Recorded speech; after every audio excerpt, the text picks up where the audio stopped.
I never believed in ghosts until I spent 3 months in solitary confinement at Millbrook State Penitentiary. What I experienced in that 8 by 10 concrete box changed everything I thought I knew about life, death, and the spaces between them. My name is Marcus Thompson, and I was serving a 5-year sentence for armed robbery when I got into a fight with another inmate over something stupid, a card game gone wrong, harsh words exchanged, and before I knew it, we were throwing punches in the yard. The guards broke it up quick, but the damage was done. 90 days in the hole, they said. 90 days to think about my choices. Cell Block D was where they kept the troublemakers isolated from the general population. The hallway stretched long and narrow, lined with steel doors that looked like they could withstand a hurricane. Each cell was identical. Concrete walls painted institutional green, a metal toilet bolted to the floor, a thin mattress on a steel frame, and a small mirror made of polished metal screwed into the wall above a tiny sink. That mirror is where my story really begins. The first week was exactly what you'd expect from solitary. The silence was crushing, broken only by the occasional footsteps of guards making their rounds or the distant sound of someone losing their mind a few cells down. I spent most of my time doing push-ups, reading the same paperback novel over and over, and staring at the ceiling, counting the hairline cracks in the concrete. It was during my second week that I first noticed something odd about the mirror.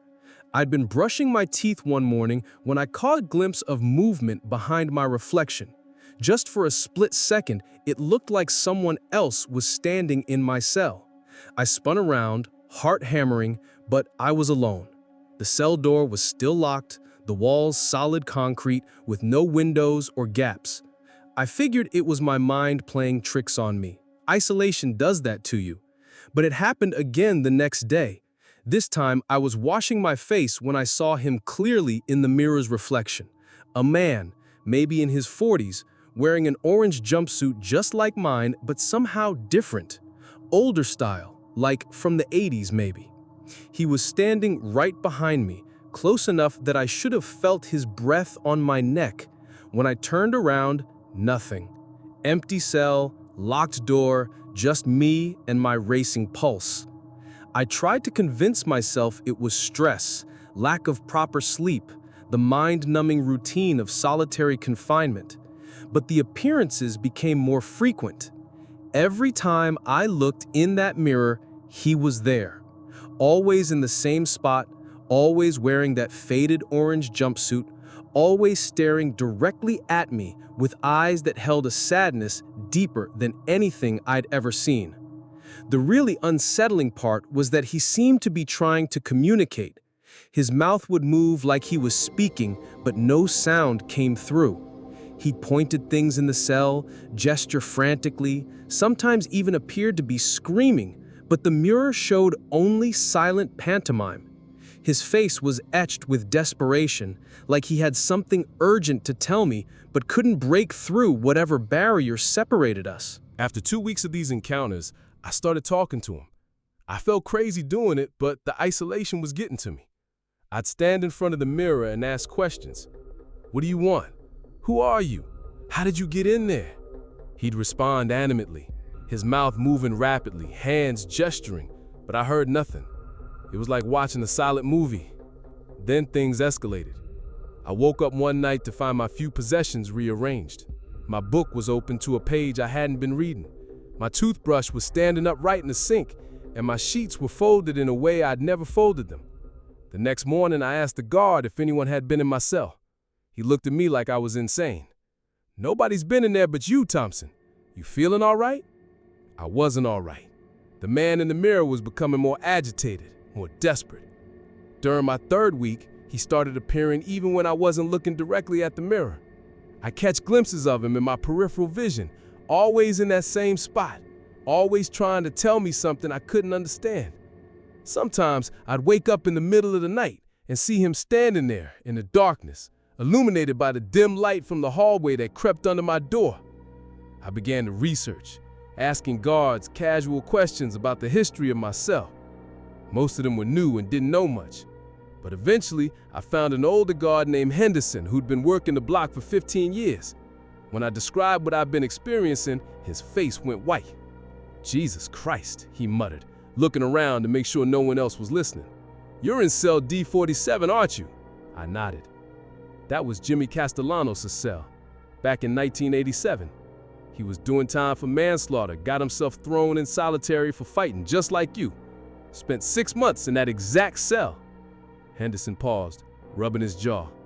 Kid was only 22, claimed he was innocent, said he was trying to protect his sister from her abusive boyfriend. Maybe he was, maybe he wasn't. Don't matter now. "What happened to him?" I asked, though I had a sinking feeling I already knew. "Found him hanging from the light fixture, used his bed sheets. Left a note saying he couldn't take the isolation anymore, couldn't stand being forgotten. But here's the weird part." Henderson glanced around again. "That note wasn't in his handwriting. Hell, kid could barely write his own name. Someone else wrote that suicide note." My blood ran cold. "Someone else? Who?" Henderson shrugged. "Investigation went nowhere. Could have been another inmate somehow. Could have been a guard. Could have been anyone. But between you and me, I always suspected Jimmy didn't kill himself. I think someone wanted him silenced." That night, I stared into the mirror for hours.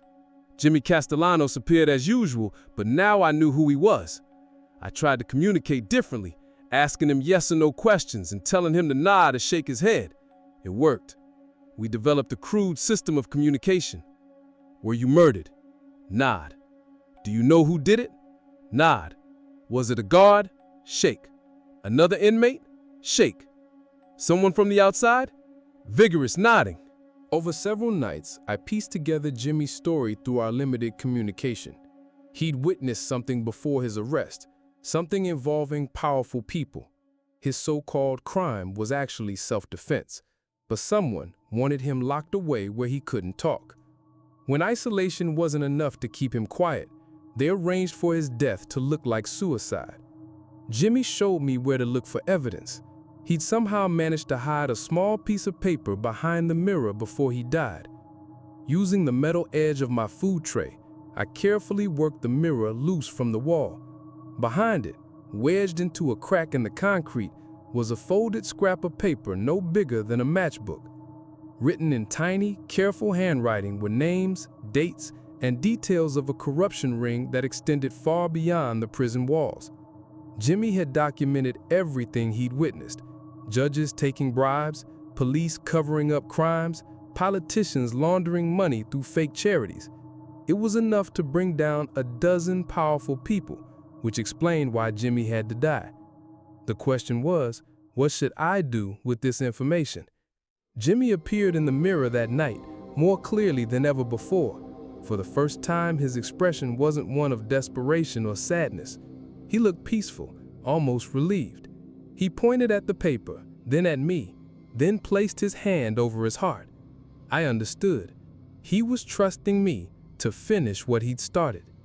But I also realized something else. If these people were powerful enough to arrange Jimmy's death in a maximum security prison, what would they do to me if they discovered I had this evidence? I couldn't just turn it over to the guards. Some of them might be involved. I couldn't mail it to the police.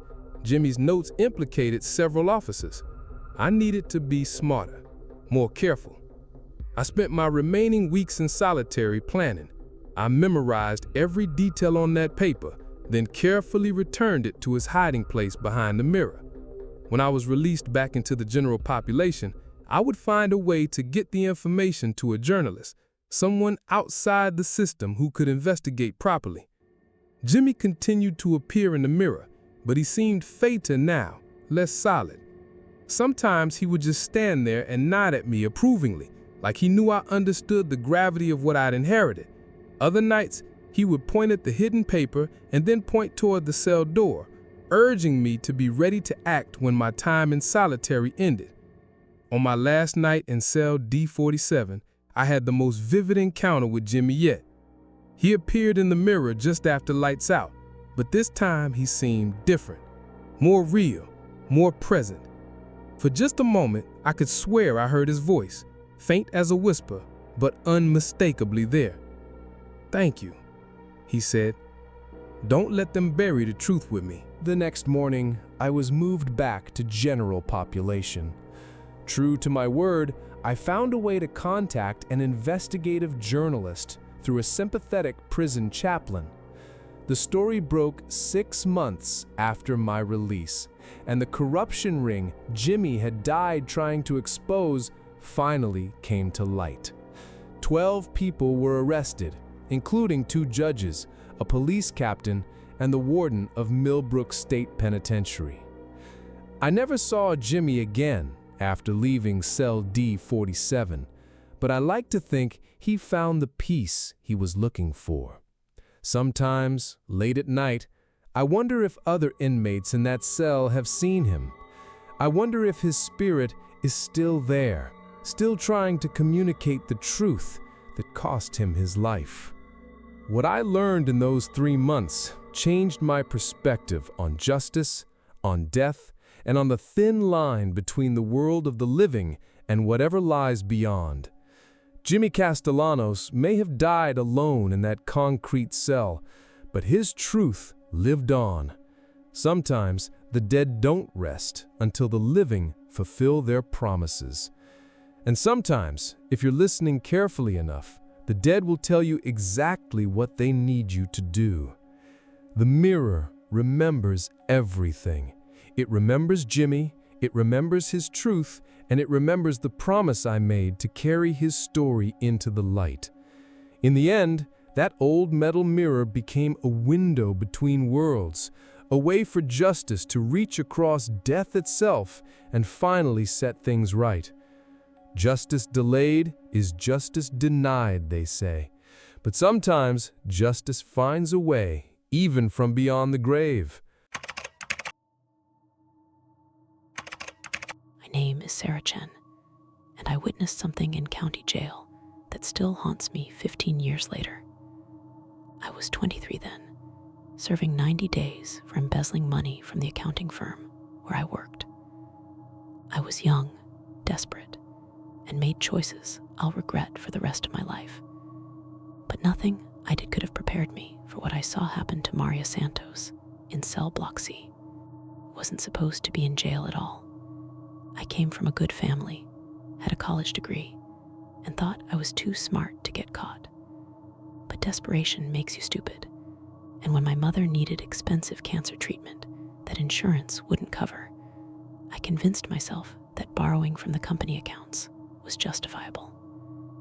I told myself I'd pay it back before anyone noticed.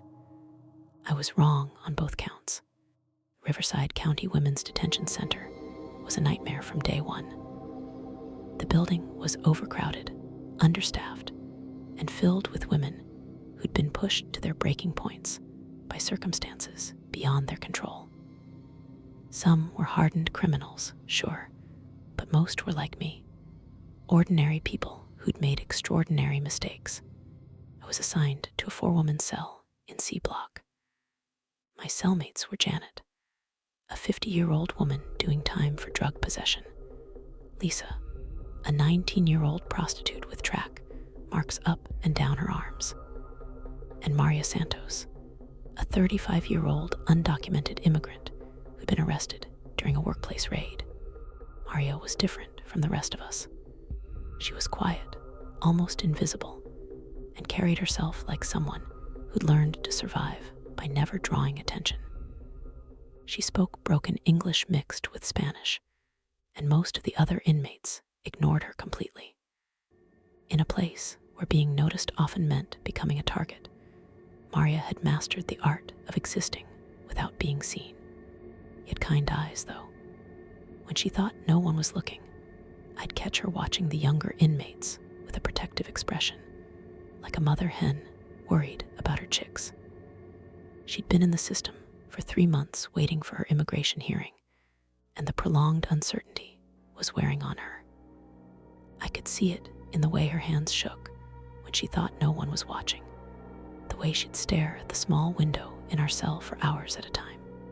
The trouble started with Rebecca Martinez, a gang member from East LA who ran drugs and extortion rackets from inside the jail. Rebecca was everything Maria wasn't: loud, aggressive, and completely comfortable with violence.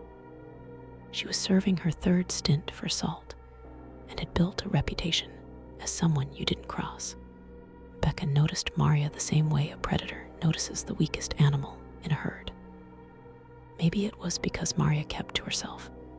Maybe because she was undocumented and afraid to complain to the guards. Or maybe because Rebecca could sense the quiet desperation that Maria tried so hard to hide. Whatever the reason, Rebecca decided Maria would be her personal entertainment. It started small. Rebecca would accidentally knock Maria's food tray out of her hands in the cafeteria. She'd hide Maria's few possessions around the cell and then act innocent when Maria searched for them. She'd make loud comments about illegals taking up space whenever Maria was within earshot. Classic bullying tactics designed to isolate and humiliate. Maria never fought back. She'd clean up her spilled food without complaint, search quietly for her hidden belongings, and pretend not to hear the cruel comments. Her strategy was to become even more invisible, to weather the storm by offering no resistance. In most situations, that might have worked. Bullies usually get bored when their victims don't react. But Rebecca wasn't a typical bully.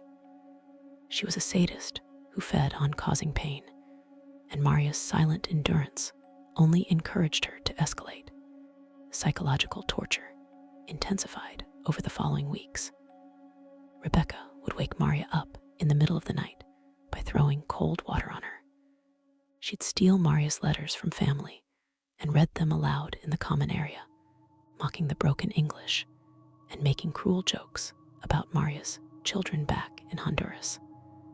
She convinced other inmates to ostracize Maria completely, turning mealtimes and recreation periods into exercises in social humiliation. I wanted to intervene, but I was scared. Rebecca had made it clear that anyone who helped Maria would become her next target, and I was already struggling to survive my own stint in jail. Janet and Lisa felt the same way. We all knew what was happening was wrong, but we were too afraid of becoming victims ourselves to stand up for Maria. The breaking point came during my 6th week. Maria had received a letter from her 8-year-old daughter, delivered through a family member who was a legal resident. It was written in crayon with pictures drawn in the margins, clearly the work of a child who missed her mother desperately. Maria treasured that letter like it was made of gold, reading it over and over, tracing the crayon marks with her finger. Rebecca stole it during lunch and gathered a crowd in the common area. She stood on a table and read the letter aloud in a mocking voice, imitating a child's pronunciation and making the other inmates laugh at the misspelled words and innocent drawings. "Mommy, I miss you. When are you coming home? Papa says you went away, but you didn't do anything bad. I drew you a picture of our house. I put a heart on your window so you can see I love you." The cruelty was breathtaking. Here was a letter from a child to her imprisoned mother, filled with love and confusion and hope, being used as entertainment by a woman who had no soul left in her body. The other inmates laughed along, either because they genuinely found it funny or because they were too afraid of Rebecca to do anything else. Maria stood frozen in the doorway, watching her daughter's words being twisted into something ugly and shameful. I saw something break inside her that day. The quiet dignity she'd maintained, the patient endurance, the hope that this nightmare would eventually end. It all cracked like glass hitting concrete. At night, Maria didn't sleep. I could hear her moving around our cell, pacing back and forth in the small space between our bunks. She was whispering to herself in Spanish, and while I couldn't understand the words, the tone was different from anything I'd heard from her before. There was a hardness there, a coldness that hadn't existed before. Next morning at breakfast, Rebecca continued her routine of tormenting Maria, but something had changed. Maria sat perfectly still as Rebecca dumped orange juice on her head, didn't react when Rebecca called her filthy names, didn't even blink when Rebecca threatened to flush her few remaining letters down the toilet. Her face was completely blank, like she wasn't really there anymore. That's when I realized Maria wasn't planning to endure anymore. She was planning something else entirely. It happened 3 days later during the afternoon recreation period. We were in the common area watching television when Maria approached Rebecca, who was holding court with her usual group of followers. Maria walked up slowly, deliberately, carrying something small in her closed fist. "You want my letters," Maria said in English that was clearer and more confident than I'd ever heard from her. "You want to read about my children." Rebecca turned with a cruel smile, probably expecting another opportunity to humiliate Maria in front of everyone. "Yeah, illegal. Hand them over." Maria opened her fist and revealed what she'd been hiding. It was a shiv made from a melted toothbrush handle, sharpened to a needle-fine point. She'd somehow managed to create it without anyone noticing, probably spending hours grinding it against the concrete walls of our cell while we slept. But Maria didn't use it the way you'd expect. Instead of stabbing Rebecca, she pressed the point against her own throat. "You want to read my letters," Maria repeated, her voice steady and calm. "Then read this one. Read the one I'm writing to my daughter with my blood." The common area went completely silent. Even the guards stopped what they were doing to stare. Rebecca's cruel smile faded as she realized this wasn't another victim to torment. This was something else entirely, something dangerous and unpredictable. Maria pressed the shiv deeper, drawing a thin line of blood that ran down her neck and stained her orange jumpsuit.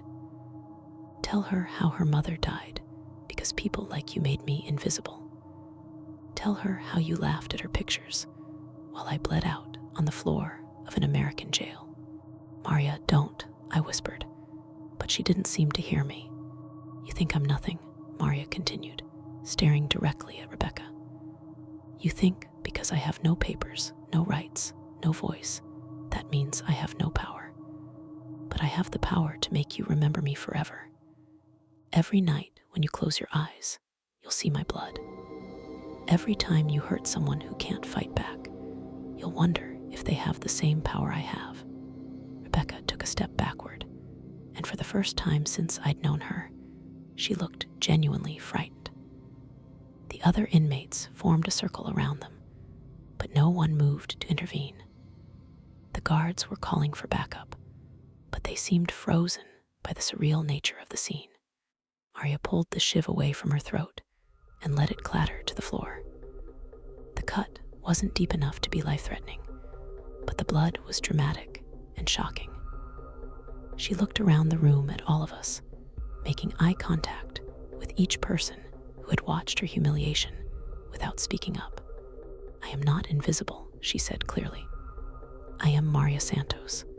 I have 3 children in Honduras who love me. I have a mother who prays for me every night. I have a voice, and today you all heard it." The guards rushed in then, tackling Maria and dragging her away to solitary confinement. As they handcuffed her, she looked directly at me and smiled. It wasn't the sad, resigned smile she'd worn before. It was the smile of someone who had reclaimed her power, even if it cost her everything.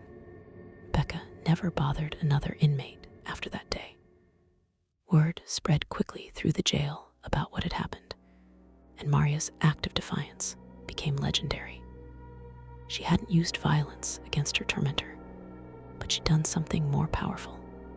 She'd shown everyone, including herself, that even the most powerless person has ultimate control over their own story. Maria was transferred to immigration detention the following week, and eventually deported back to Honduras. I never saw her again, but I heard through other inmates that she made it home to her children safely. I hope that's true. I hope she found the peace she was looking for. I served out the rest of my sentence without incident, and when I was released, I started volunteering with immigrant rights organizations. I couldn't shake the image of Maria standing in that common area, bleeding and defiant, claiming her humanity in the only way left to her. Rebecca was released a month after I was. 6 weeks later, she was found dead in her apartment, apparent suicide by overdose. The police said she'd left a note apologizing to someone named Maria Santos. I never told anyone about the connection, but I wondered if Maria's words had haunted Rebecca the way she'd promised they would. That experience taught me that dignity can't be taken away, only given up. Maria Santos could have let Rebecca destroy her completely, could have disappeared into the system as another forgotten victim. Instead, she chose to be remembered. She chose to make her voice heard, even if the cost was everything she had left. I think about Maria often, especially when I see news stories about immigration raids and detention centers. I wonder how many other invisible people are trapped in systems designed to erase them. I wonder how many have the courage to demand recognition the way Maria did. The weight of silence is heavier than any chain they can put on you. Maria Santos taught me that sometimes the most powerful thing you can do is refuse to carry that weight any longer, no matter the consequences. Her blood on that concrete floor wasn't a sign of defeat. It was a declaration of war against invisibility itself. They say some places hold on to the dead like quicksand holds on to the living. Blackwater Correctional Facility was one of those places. I spent 18 months there on a drug trafficking charge, and what I witnessed during the night shifts still makes me question everything I thought I knew about life and death. My name is David Martinez, and before my arrest, I was a paramedic in Detroit. I'd seen death in all its forms: car accidents, overdoses, heart attacks, suicides. I thought I understood mortality, thought I'd witnessed every way the human body could fail. I was wrong. What I encountered in Blackwater taught me that death isn't always an ending. Sometimes it's just a change of assignment. Blackwater was a maximum security facility built in 1952, originally designed to house 800 inmates, but packed with over 2,000 by the time I arrived. The overcrowding was obvious the moment you walked through those gates. Men were sleeping on mattresses in hallways, doubled up in cells meant for one person, crammed into common areas that had been converted into makeshift dormitories. I was assigned to D Block, the oldest section of the prison. The building itself felt wrong somehow, like it had absorbed decades of human misery and was slowly releasing it back into the air. The walls were stained with substances you didn't want to identify. The floors were permanently discolored despite constant mopping, and there was a smell that never went away, no matter how much bleach the maintenance crew used. My cellmate was an older guy named Tommy Rodriguez, a lifer who'd been in Blackwater for 12 years. Tommy was what they called an institutional man, someone who'd adapted so completely to prison life that the outside world had become foreign to him. He knew every guard, every routine, every unwritten rule that kept the place from exploding into chaos. "This place got history," Tommy told me on my first night as we lay on our narrow bunks listening to the sounds of 2,000 men trying to sleep in a building designed for half that number. Bad history, the kind that don't wash off. I asked him what he meant, but Tommy just rolled over and went to sleep. I'd learned soon enough. The first strange incident happened during my third week. I was working the night shift in the prison laundry, a job I'd managed to get because of my clean record and the skills I'd learned as a paramedic. The laundry ran 24 hours a day to keep up with the demands of the overcrowded facility, and the night shift was usually quiet. Just me and 2 other inmates feeding endless loads of sheets and uniforms through industrial washers and dryers. That night I was folding towels in the back room when I heard footsteps in the main laundry area. Heavy, deliberate steps that echoed off the concrete walls. I figured it was Officer Peterson making his rounds, but when I called out, nobody answered. The footsteps continued, moving between the machines with purpose. I could hear the sound of someone checking equipment, opening washer lids, adjusting dials. But when I went to investigate, the laundry was empty. The other inmates were on break, and there were no guards in sight. I shrugged it off as acoustic tricks. Prisons are full of strange sounds. Pipes settling, machinery vibrating, the building itself creaking under the weight of too many bodies. But the next night, it happened again. Same heavy footsteps, same methodical checking of equipment, same empty room when I went to look. On the third night, I decided to wait and watch.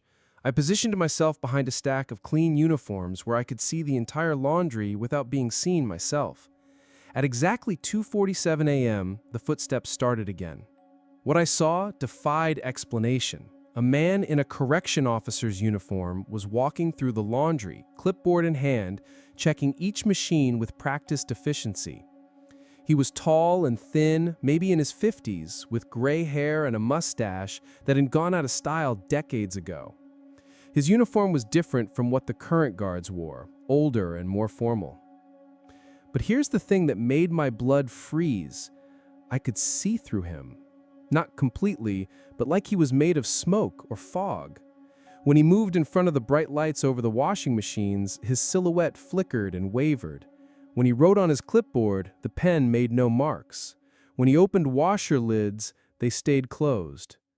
I watched him complete his entire inspection routine, methodically checking every piece of equipment in the room. He moved with the confidence of someone who'd done this job for years, someone who knew exactly where everything was supposed to be and how it was supposed to work. At one point, he walked within 3 feet of my hiding spot, and I could smell something strange. Not the usual prison odors of sweat and disinfectant, but something else. Ozone, like the air after a lightning strike. When he finished his rounds, he walked to the office area and sat down at a desk that hadn't been used in years. He opened a logbook that wasn't there and began writing in it with a pen that cast no shadow. For 20 minutes, he sat there documenting his inspection, occasionally looking up at the clock on the wall and making additional notes. Then, at exactly 3:15 a.m., he stood up, tucked his clipboard under his arm, and walked straight through the locked door leading to the corridor beyond. I didn't sleep for the rest of the night. The next day, I asked Tommy about the history of the laundry area, trying to sound casual. His reaction told me everything I needed to know. "You seen him," Tommy said. It wasn't a question. I described what I'd witnessed, and Tommy nodded grimly. "That's Walter Brennan. Used to be the night supervisor back in the 70s and 80s. Man was obsessed with his job, worked here for 32 years without taking a single sick day." "What happened to him?" "Heart attack. Right there at that desk you saw him sitting at." Found him the next morning still holding his pen, logbook open in front of him. They say he was filling out his final report when it happened. Tommy explained that Walter had been seeing the ghost of Walter Brennan for over a decade, not just in the laundry, but throughout D Block. He still made his rounds every night, still checked on the inmates in their cells, still wrote reports that nobody could read. Most of the old-timers know about him. Guards too, though they don't like to talk about it. Walter never hurt nobody when he was alive, and he don't hurt nobody now. He's just doing his job same as always. But I discovered that Walter wasn't the only one still working the night shift at Blackwater. Over the following weeks, I began to notice other figures moving through the prison after midnight. A maintenance worker who fixed plumbing problems that weren't there using tools that cast no shadows. A kitchen worker who prepared meals in an empty cafeteria, stirring pots that contained nothing but air. And medical orderly who made rounds through the infirmary, checking on patients who had died years ago.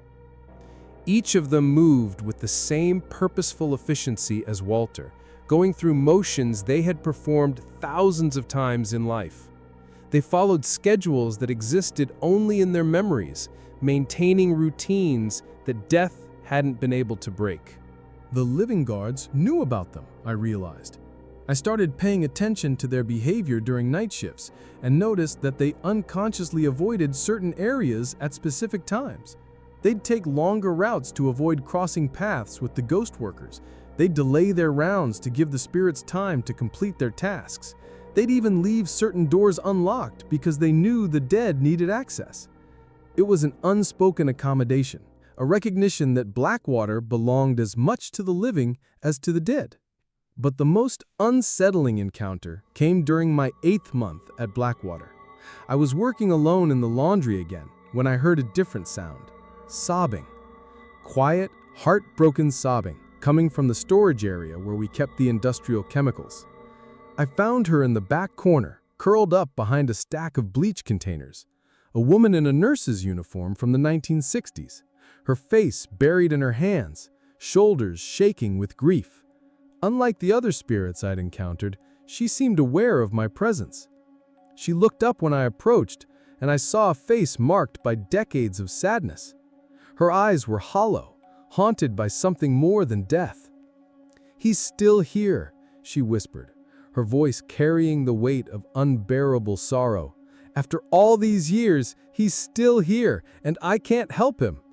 "Who?" I asked, surprised that I could actually communicate with her. "Billy Morrison, cell D47. He was just 19 when they brought him in. Scared, alone, didn't understand what was happening to him." She wiped tears that weren't really there. "I tried to help him, tried to get him the medical attention he needed, but the system broke him." She told me about Billy, a young man with untreated mental illness who'd been sentenced to life for a crime he barely understood. In the 1960s, there were no programs for inmates with psychological problems, no medications, no therapy. Billy had been thrown into general population and left to survive as best he could. He lasted 6 months. 6 months of torture, abuse, neglect. The other inmates sensed his weakness and destroyed him piece by piece. The guards looked the other way because it was easier than dealing with someone who was different. Billy had died by suicide, hanging himself in his cell with a bedsheet. But according to the nurse, his spirit had never left D-Block.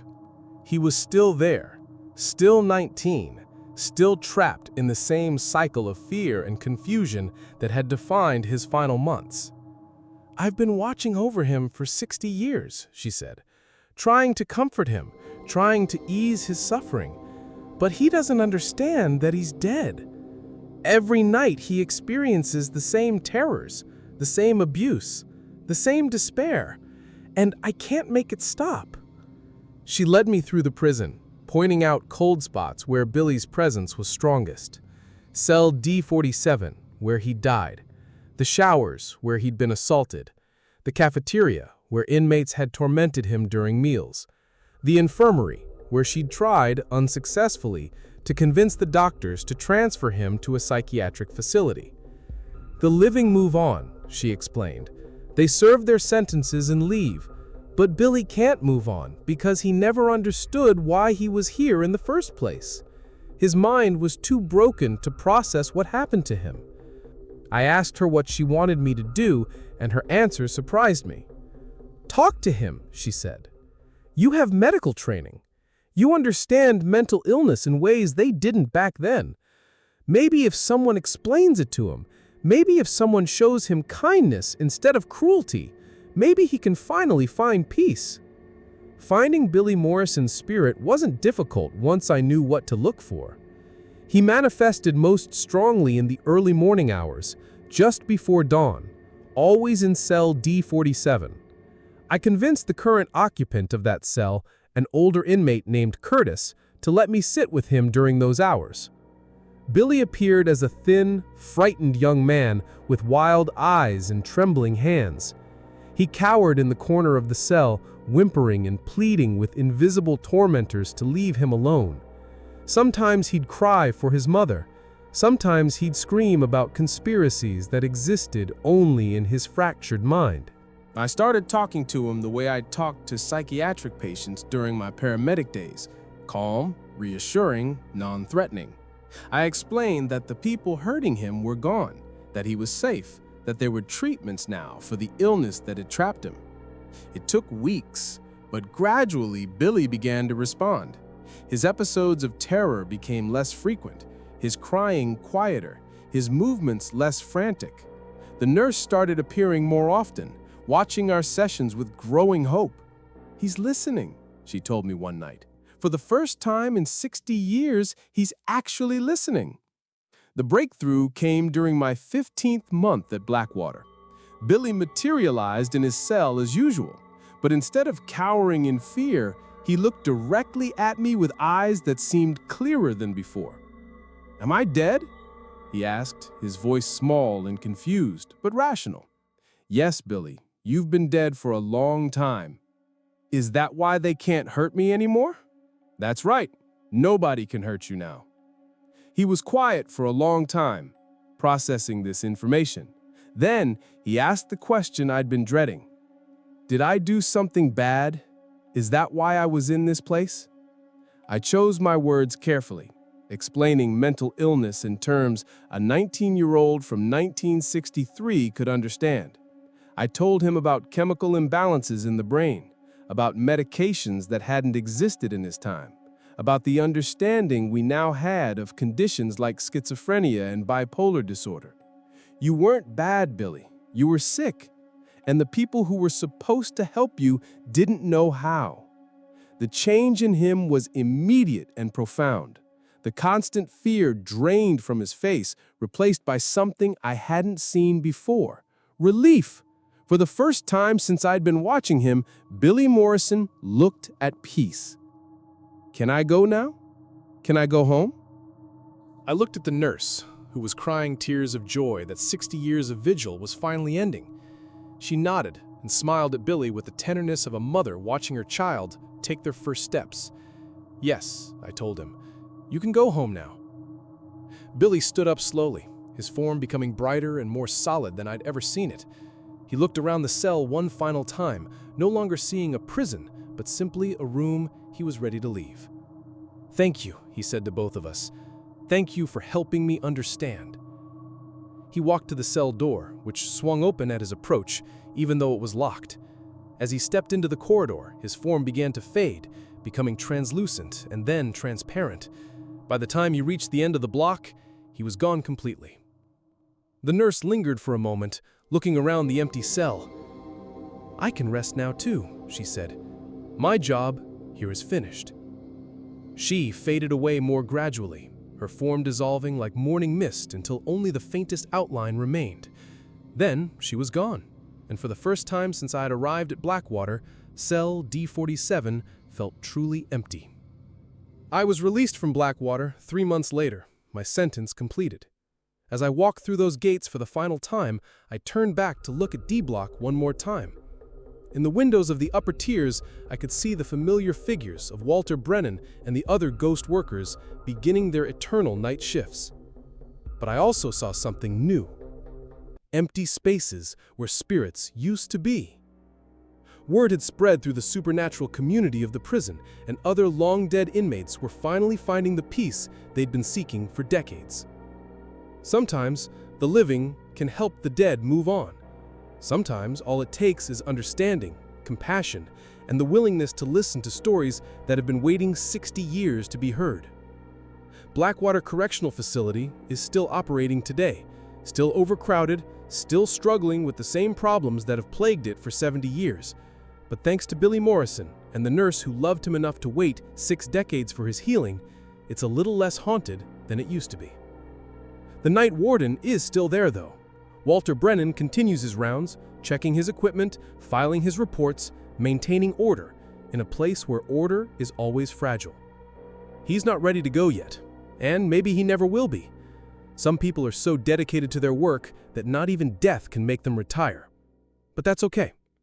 Every workplace needs someone who cares enough to stay late and make sure everything is running smoothly, even if that workplace happens to be a maximum security prison and that someone happens to be dead. Walter Brennan was the best night supervisor Blackwater ever had. Death was just a promotion. They call it justice, but what I witnessed at Riverside Juvenile Detention Center had nothing to do with justice. It was something far darker, far more primitive. My name is Angela Thompson, and I was 17 when I was sentenced to 2 years for armed robbery. What I saw happen to Casey Williams and Marcus Reed changed my understanding of human nature forever. I want to be clear about something from the start. I wasn't innocent. None of us were. We all did things that put us behind those walls, made choices that hurt people, broke laws that exist for good reasons. But being guilty doesn't mean you deserve to have your soul stripped away piece by piece. And that's exactly what happened at Riverside. The facility housed 300 teenage offenders, ages 13 to 17, from across the state. Built in 1985, it was designed with the philosophy that troubled youth could be rehabilitated through structure, education, and therapy. By the time I arrived in 2003, those ideals had been abandoned in favor of simple containment. The staff was overworked and underpaid, the programs were understaffed, and the building itself was falling apart. Paint peeled from the walls, the heating system barely worked, and there were never enough guards to maintain proper supervision. What should have been a place of rehabilitation had become a warehouse for society's unwanted children. It was assigned to Delta Wing, a section that housed 40 girls ranging from first-time offenders like me to hardened repeat criminals who'd been cycling through the system for years. The hierarchy was immediately obvious. At the top were the queens, girls who'd earned respect through violence, connections to outside gangs, or sheer force of personality. Below them were the followers, girls who attached themselves to the queens for protection. At the bottom were the targets. Casey Williams was a target from the moment she walked through the doors. Casey was 15, small for her age, with strawberry blonde hair and freckles that made her look even younger than she was. She'd been sentenced to 18 months for stealing cars with her older boyfriend, but anyone could see she was more victim than criminal. The boyfriend had been manipulating her, using her as a lookout while he committed the actual thefts. When they got caught, he blamed everything on her and walked away with probation while she got hard time. He was terrified, obviously out of her element, and completely unprepared for the brutal social dynamics of juvenile detention. In the outside world, Casey would have been the sweet girl next door, the babysitter parents trusted, the student teachers remembered fondly. In Riverside, she was prey. The predator who claimed her was Vanessa Torres, an 18-year-old gang affiliate serving her third stint for assault. Vanessa was everything Casey wasn't: tough, street smart, and completely comfortable with violence. She'd grown up in the system, bouncing between foster homes and detention centers since she was 12. To her, places like Riverside weren't punishment.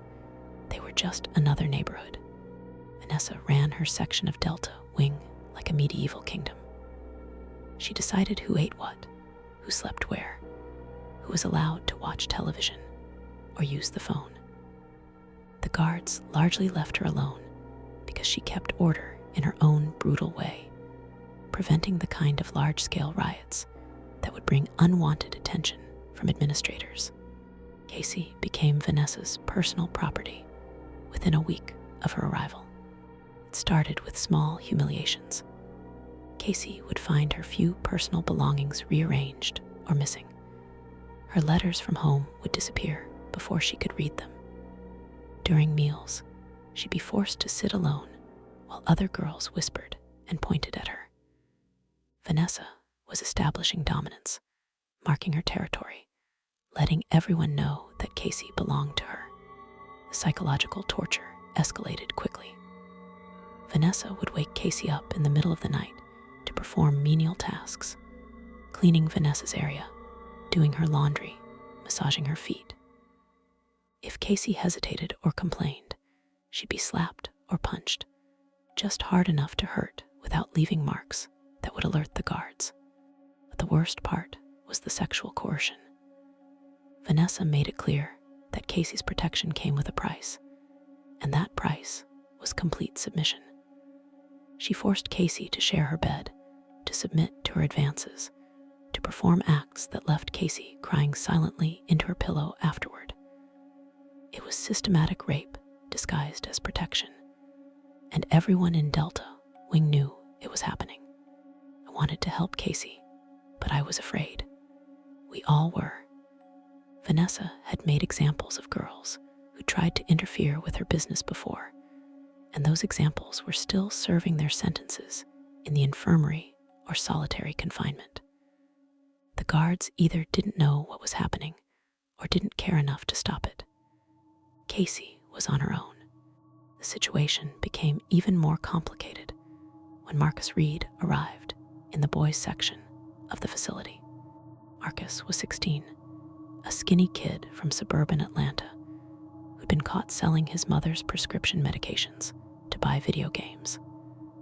Like Casey, he was completely unprepared for institutional life. Unlike Casey, he had something that made him valuable to the wrong people. He was smart, really smart, and he had access to his family's money. The boy who claimed Marcus was Derek Johnson, a 17-year-old psychopath who'd been in and out of detention since he was 13. Derek wasn't gang-affiliated like Vanessa, but he was something worse, a pure predator who enjoyed causing pain for its own sake. He'd been convicted of aggravated assault for attacking a homeless man with a baseball bat, and the only reason he wasn't in adult prison was a technicality with his age at the time of arrest. Rick saw Marcus as the perfect victim, vulnerable, isolated, and wealthy enough to make exploitation profitable. He began the same process of dominance that Vanessa had used on Casey, but with an added twist. Derek was recruiting Marcus to be his personal computer expert, using Marcus's technical skills to access bank accounts, steal identities, and commit fraud from inside the detention center. The plan was brilliant in its simplicity. Derek would provide protection, while Marcus used the facility's limited computer access to commit cybercrime. The profits would be funneled through Derek's outside connections, building a war chest that would fund their criminal activities when they were released. If Marcus tried to refuse or report the scheme, Derek would make sure he suffered accidents that would leave him permanently damaged. Derek underestimated the psychological pressure he was putting on Marcus. The constant threats, the forced participation in criminal activities, the complete loss of autonomy. It all pushed Marcus toward a breaking point that Derek didn't see coming. Meanwhile, Casey was deteriorating rapidly under Vanessa's control. She'd lost weight, developed a stutter, and started showing signs of severe depression.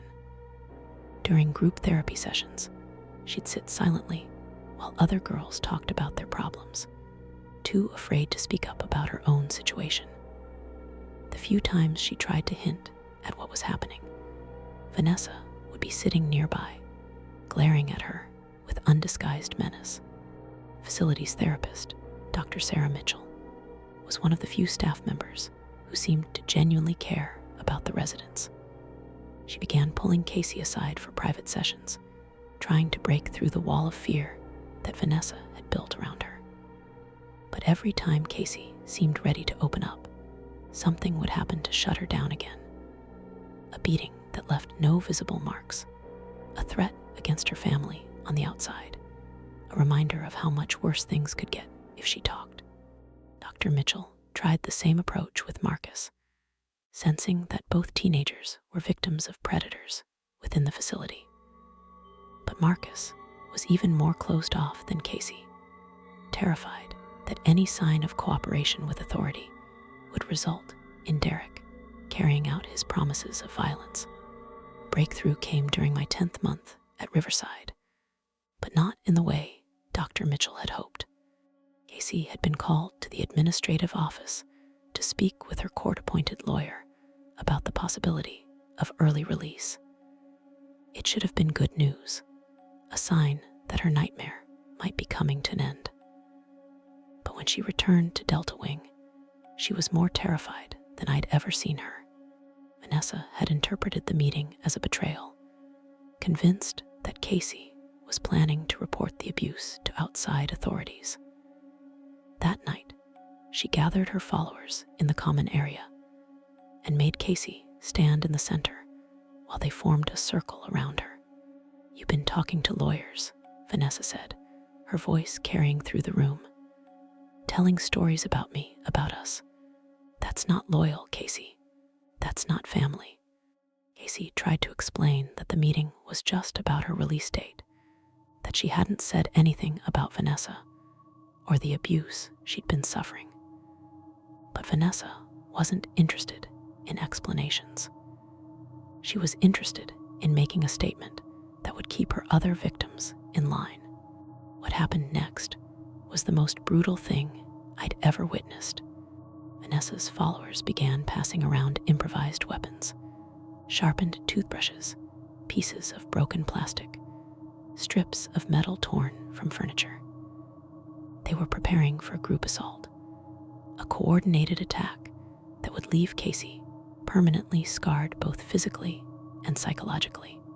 But before they could begin, something unexpected happened. Marcus Reed appeared in the doorway of the common area. He shouldn't have been there. The boys and girls sections were supposed to be completely separate, with multiple locked doors between them. But somehow Marcus had gotten through, and he was carrying something in his hands, an improvised explosive device made from cleaning supplies and electronic components from the computer lab. "Let her go," Marcus said, his voice steady despite his obvious terror. "Let her go, or I'll blow this whole room to pieces." The girls in the circle stopped what they were doing, staring at this skinny white boy who'd somehow materialized in their territory carrying what looked like a very real bomb. Vanessa laughed, but there was uncertainty in her eyes. She couldn't tell if Marcus was bluffing or if he'd actually lost his mind completely. "You don't know what you're doing, little boy," she said, taking a step toward him. "Put that down before you hurt somebody." "I know exactly what I'm doing," Marcus replied. "I've been building things like this for Derek Johnson for months. Remote detonation, timer delay, motion sensors. I can set this off from across the room or leave it on a timer. Your choice." That's when I realized what had happened. Marcus had been forced to learn bomb making as part of Derek's criminal enterprise, probably for use in outside jobs after their release. But instead of becoming Derek's weapon, Marcus had decided to become his own. Standoff lasted for nearly an hour.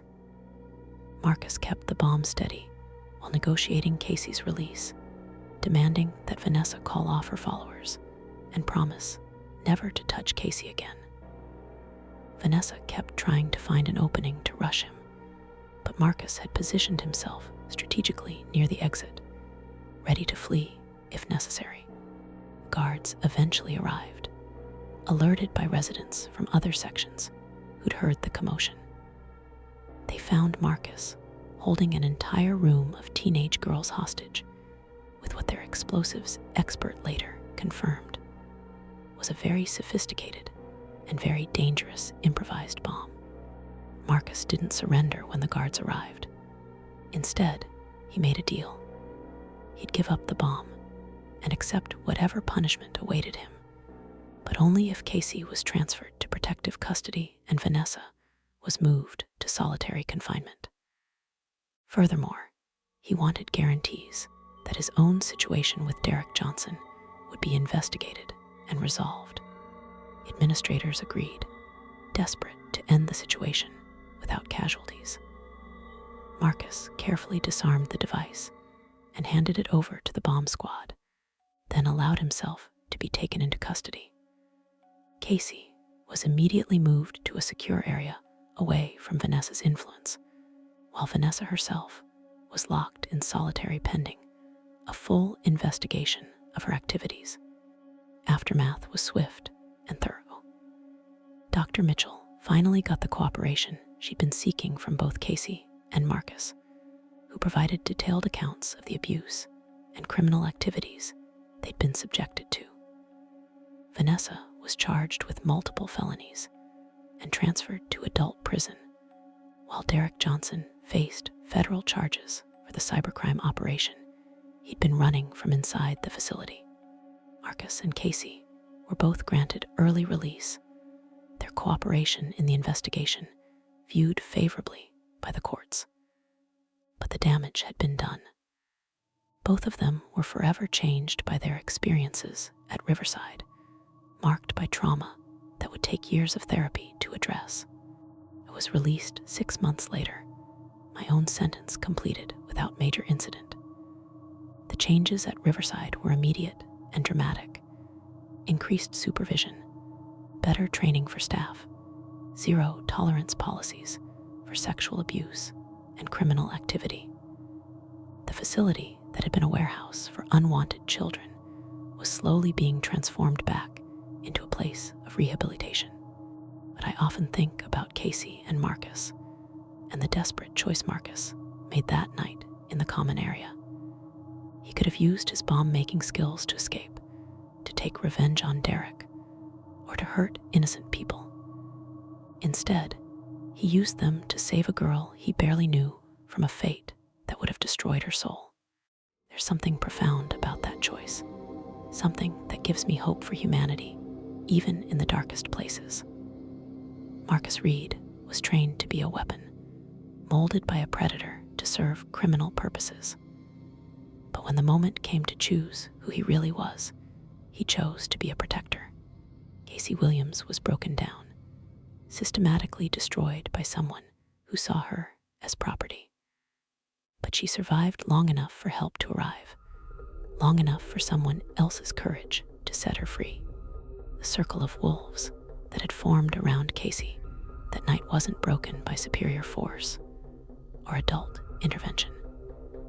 It was broken by one skinny 16-year-old boy who decided that some things are worth risking everything to protect. Derek Johnson and Vanessa Torres represented the worst of what humans can become when power is combined with cruelty and opportunity. But Marcus Reed represented something else. The possibility of redemption, the power of choice, the idea that even damaged people can choose to do extraordinary good. The juvenile justice system failed all of us in different ways. It put predators and prey in the same cages, allowed abuse to flourish, and created conditions where violence was the only language that mattered. But it also created the circumstances that allowed Marcus Reed to become a hero, even if only for one night. Sometimes the system breaks the people it's supposed to fix. But sometimes, rarely, it creates the pressure that transforms coal into diamonds. Marcus Reed was a diamond forged in the darkness of Riverside Juvenile Detention Center. And Casey Williams survived because sometimes diamonds shine brightest when everything else is black. Some places are born evil. They don't become haunted through tragedy or trauma. They simply exist as doorways for things that should never touch our world. The medical wing of Clearwater State Penitentiary was one of those places, and room 237 was its heart of darkness. My name is Dr. James Morrison, and for 3 years I served as the head physician for Clearwater's prison hospital. I thought I understood the nature of human suffering, believed I'd seen every form of pain and madness that could afflict the human condition. I was wrong. What I encountered in room 237 taught me that there are forms of horror that exist beyond medical explanation, beyond rational understanding, beyond the realm of anything we call natural. Clearwater State Penitentiary was built in 1963, designed to house maximum security inmates from across the region. The medical wing was added 5 years later after a riot left dozens of prisoners injured, and the state realized they needed on-site medical facilities. The hospital section could handle everything from routine checkups to major surgery, with 24 beds spread across 6 rooms. Room 237 was different from the others from the day it opened. The architects had made an error in the blueprints, creating a space that was slightly larger than the other rooms, but with an odd, angular layout that felt wrong somehow. The windows faced north instead of south, leaving the room in shadow most of the day. The walls were painted the same institutional green as the rest of the facility, but the paint never seemed to dry properly in that room, always remaining slightly tacky to the touch. But the real problem with room 237 wasn't architectural. It was what happened to the people who stayed there. During my first week at Clearwater, I was reviewing patient files when I noticed an unusual pattern. Over the past 5 years, 17 inmates had died in room 237.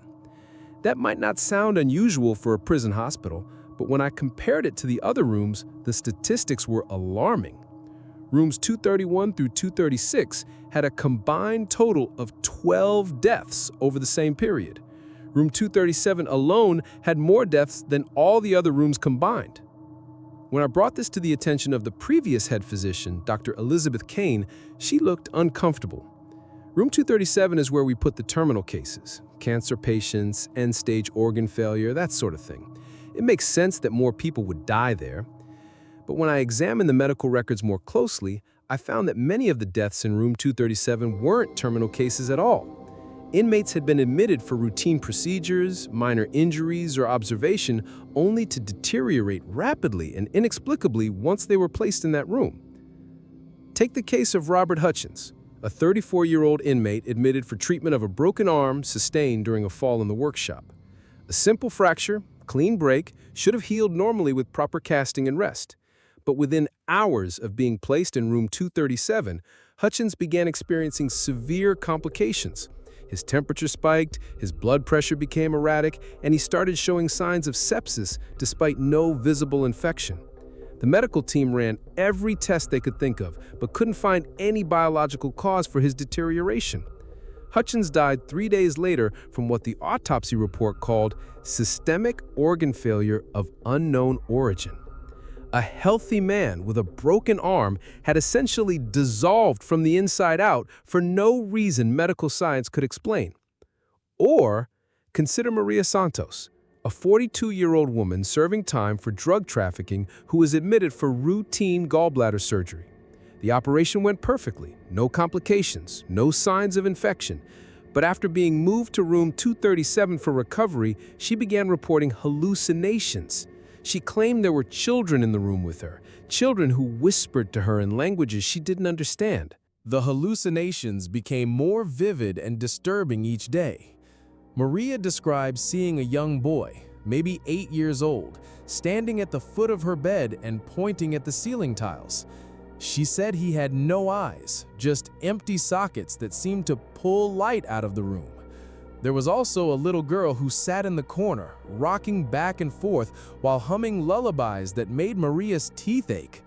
The psychiatric team dismissed these as post-surgical hallucinations brought on by pain medication, but Maria insisted she could see the children even when she wasn't taking any drugs. She begged to be moved to a different room, became increasingly agitated and paranoid, and eventually refused to sleep. On her 4th night in room 237, Maria was found dead in her bed. The official cause of death was cardiac arrest, but there was no medical reason for a healthy 42-year-old woman to have fatal heart failure. The most disturbing detail was her final position. She was sitting upright, with her eyes wide open, both arms extended toward the ceiling as if she were reaching for something. The pattern repeated itself month after month, year after year. Inmates would be admitted to room 237 for various reasons, and regardless of their initial condition, they would begin experiencing bizarre symptoms, unexplained fevers, auditory and visual hallucinations, rapid psychological deterioration, and ultimately death from causes that made no medical sense. The surviving staff who'd worked in room 237 all reported the same phenomena: sudden temperature drops that made their breath visible, electrical equipment that malfunctioned for no apparent reason, and the constant feeling of being watched by invisible observers. Many nurses requested transfers rather than continue working in that section of the hospital. But the most disturbing reports came from the inmates themselves. Those who survived stays in room 237 described encounters with what they consistently called the children. Always children, always between the ages of 5 and 10, always exhibiting signs of severe trauma or injury. Some appeared to have been burned, their skin blackened and peeling. Others showed evidence of physical abuse, with broken bones visible through torn clothing. A few seemed to have drowned, their hair hanging in wet strands despite the dry hospital air. The children never spoke directly to the patients, but they communicated through gestures, pointing at specific locations in the room or mimicking actions they wanted the patients to perform. Some inmates reported that the children seemed to be trying to show them something hidden in the walls or beneath the floorboards. During my second year at Clearwater, I decided to investigate the history of Room 237 more thoroughly. What I discovered made my blood run cold. The land where Clearwater State Penitentiary was built had previously been the site of St. Agnes Home for Displaced Children, an orphanage that operated from 1923 to 1962. The orphanage had been run by the Catholic Church, and by all accounts, it had been a model facility for most of its existence. But during its final years, things had gone horribly wrong. In 1959, a new administrator named Father Thomas Brennan had taken control of St. Agnes. Father Brennan brought with him radical ideas about child discipline and spiritual purification. He believed that many of the orphan children were inherently evil, contaminated by the sins of their parents, and that harsh treatment was necessary to save their souls. Under his supervision, St. Agnes became a house of horrors. Children were subjected to physical and sexual abuse, forced to endure purification rituals that involved burning and near drowning, and locked in isolation chambers for weeks at a time. Those who tried to report the abuse were subjected to even worse treatment. The orphanage was finally shut down in 1962 after a groundskeeper discovered the bodies of 11 children buried in the basement. The official investigation revealed evidence of systematic torture and murder spanning at least 3 years. Father Brennan was found dead in his office, an apparent suicide, before he could be arrested. Room 237 of the prison hospital had been built directly above the basement where those 11 children had been buried. Armed with this information, I convinced the prison administration to allow me to conduct a more thorough investigation of Room 237. Using ground-penetrating radar, we discovered that the children's remains were still there, less than 10 feet beneath the hospital floor. Their small skeletons showed evidence of the abuse described in the 1962 investigation: broken bones that had healed improperly, burn marks on the ribs, and skull fractures consistent with repeated beatings. But we also found something else: evidence that Father Brennan had been conducting occult rituals in addition to the physical abuse. The children's bodies were arranged in a specific pattern, surrounded by symbols carved into the concrete foundation. Whatever Father Brennan had been trying to accomplish with his purification rituals had apparently involved elements of black magic and devil worship. The prison administration agreed to have the children's remains properly exhumed and buried in consecrated ground. The ceremony was conducted by Father Miguel Santos, a Catholic priest who specialized in cases involving supernatural phenomena. As the remains were removed from beneath Room 237, Father Santos performed a blessing ritual intended to help the children's spirits find peace. For a few weeks, it seemed like the intervention had worked. The temperature in Room 237 stabilized, the electrical problems ceased, and inmates admitted to the room reported normal recovery periods without hallucinations or unexplained complications. But the peace didn't last. The children returned, but they were different now. Instead of appearing as victims seeking help or attention, they manifested as something darker and more malevolent. Inmates began reporting attacks, invisible hands pushing them out of bed, scratching sounds coming from inside the walls, and voices whispering threats in languages that predated Christianity. One inmate, A man named Carl Winters, who was recovering from appendix surgery, woke up to find deep scratches carved into his chest spelling out words in Latin. When we had them translated, they read, "The innocent remember, the guilty pay." Another patient, Jennifer Brooks, claimed that the ghost children were trying to force her to perform the same rituals that Father Brennan had conducted decades earlier. She described being compelled to arrange her personal belongings in specific patterns, to carve symbols into the surface of her bedside table, and to chant phrases in a language she didn't understand. The breaking point came during my 3rd year at Clearwater. Thomas Kellerman, a convicted child molester serving a life sentence, was admitted to room 237 for treatment of pneumonia. Under normal circumstances, his condition would have been easily treatable with antibiotics and rest. But Thomas Kellerman wasn't just any child predator. He was one of the most notorious cases in the state's history, convicted of abusing over 30 children during his time as an elementary school principal. The evidence against him had been overwhelming, and several of his victims had committed suicide rather than testify at his trial. On his first night in room 237, Kellerman began experiencing what he described as vivid nightmares. He claimed that 11 children were surrounding his bed, staring at him with eyes full of hatred and rage. Unlike the previous manifestations, these children spoke directly to him, describing in graphic detail what they planned to do to him. "He knows what I did," he told me during one of my examinations. "They know about all of it. Not just the kids from the school, but others too, ones I never got caught for. They're going to make me pay for every single one." Kellerman's condition deteriorated rapidly, but not in the way we'd seen with previous patients.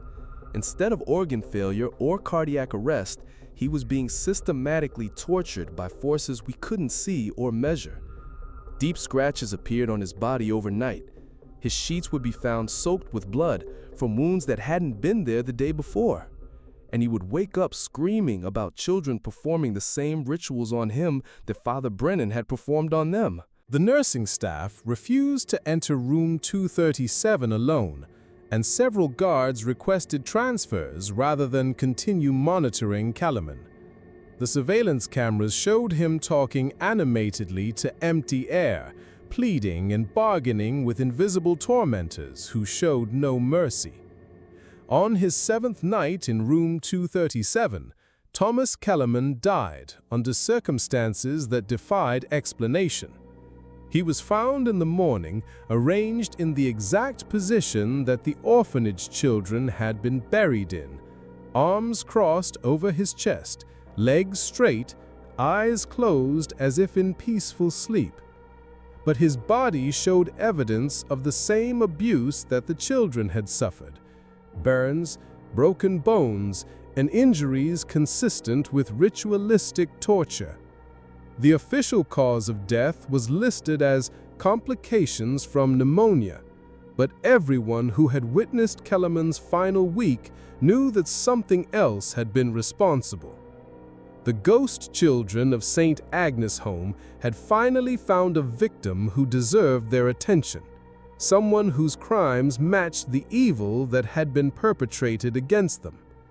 After Kellerman's death, room 237 became quiet again, not peaceful, but quiet, like a predator that had finally fed and was resting between hunts. The administration decided to convert the room into storage space, officially removing it from use as a patient area. I left Clearwater State Penitentiary 6 months later, unable to continue working in a place where the laws of nature seemed suspended. But I kept in touch with some of the staff, and I learned that room 237 remained active even without patients. Maintenance workers reported finding toys in the storage room, old-fashioned dolls, wooden blocks, and games from the 1950s that appeared overnight and disappeared by morning. Security guards on night duty claimed to hear children's voices coming from behind the locked door, sometimes laughing and playing, sometimes crying or screaming. Most disturbing of all, the room seemed to be expanding its influence. Other areas of the medical wing began experiencing similar phenomena: temperature drops, electrical problems, and sightings of childlike figures in the hallways. It was as if the spirits were no longer content to remain confined to the space above their burial site. The last I heard, Clearwater State Penitentiary was considering closing the entire medical wing and transferring all patient care to outside hospitals.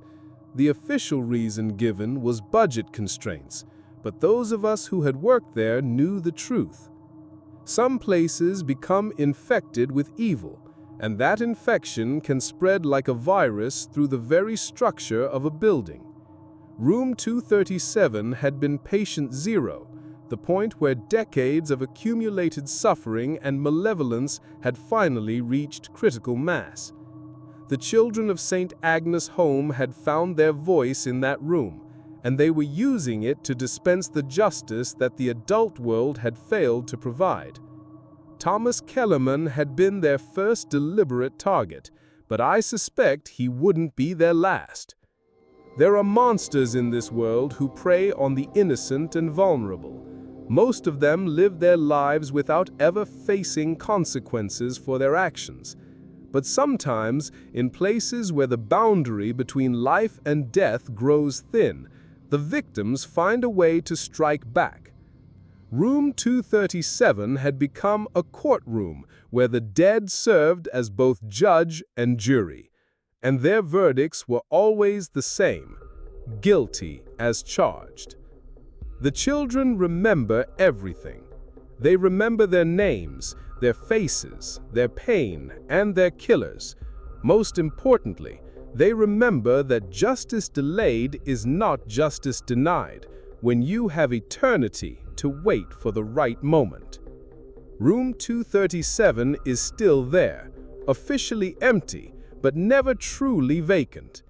It waits patiently for the next monster to require medical attention, the next predator who thinks they've escaped the consequences of their actions. The children are waiting. They have all the time in the world. I never believed in ghosts until I started working at Riverside Correctional Facility. 23 years old, fresh out of the police academy, and desperate for any job that would pay the bills. The prison was built in 1952, and by the time I got there in 2018, it was showing every year of its age. Cracked concrete walls, rusted bars, and a perpetual smell of disinfectant that never quite masked the underlying odor of desperation and decay. My supervisor, Officer Martinez, was a veteran with 30 years under his belt. He had that weathered look that comes from seeing too much and caring too little. On my first night shift, he walked me through the routine with mechanical precision. Check the cells at the top of every hour, monitor the security cameras, log any incidents. Simple enough, or so I thought. The facility housed about 200 inmates across 4 cell blocks. A block was for the general population, B block housed the troublemakers, C block was protective custody, and D block, well, D block was where they kept the ones who had given up hope. The lifers, the death row inmates waiting for their appeals to run out, and those who had simply broken under the weight of their sentences. Martinez showed me to the security office, a cramped room lined with outdated monitors displaying grainy black and white footage from cameras throughout the facility. The chair behind the desk was worn smooth from decades of night shift officers trying to stay awake during the long, quiet hours between midnight and dawn. "Listen, kid," Martinez said, lighting up a cigarette despite the no-smoking policy. "Nights here can play tricks on your mind.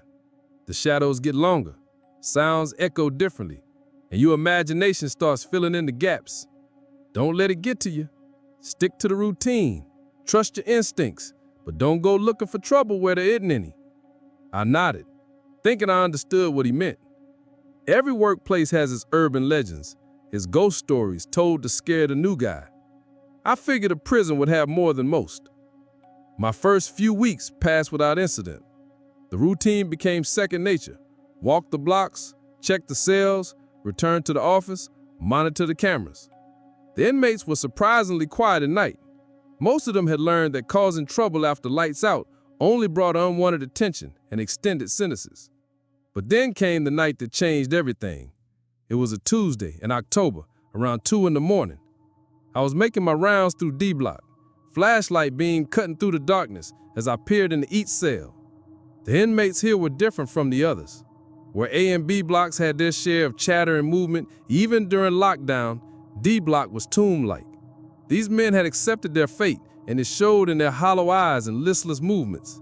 I was halfway down the corridor when I noticed something odd.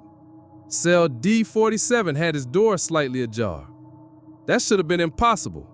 The electronic locks were controlled from the security office, and I hadn't unlocked anything since starting my rounds. I approached the cell cautiously, hand instinctively moving to my radio. The nameplate on the door read, Torres, Miguel, life without parole. I knew Torres. He was in his 60s, serving time for a murder he committed during a robbery gone wrong 30 years ago. He was one of the quiet ones, never caused trouble, just counted down his days in resigned silence. I pushed the door open slowly, flashlight beam sweeping across the small cell. The bunk was empty, sheets pulled tight in perfect military corners. Torres was nowhere to be seen. My heart rate spiked. An escaped inmate was every guard's worst nightmare. I immediately radioed for backup and began a systematic search of the area. Other officers arrived within minutes, and we turned D Block upside down looking for Torres. We checked every cell, every corner, every possible hiding spot. He wasn't there. But when we returned to D47 to process it as a crime scene, Torres was lying on his bunk, snoring softly, wearing a standard issue orange jumpsuit, positioned exactly as if he had never left his cell. The door was locked tight, just as it should have been.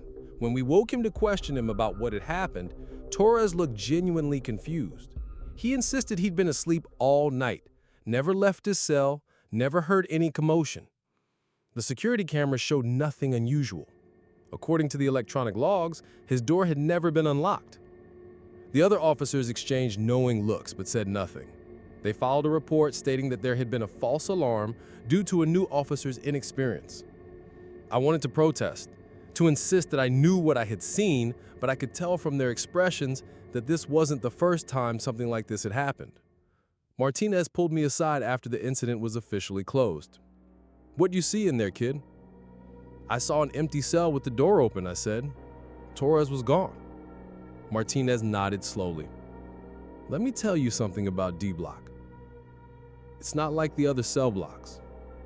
The men in there, they're not just serving time. They're waiting to die, either from old age, execution, or their own hand.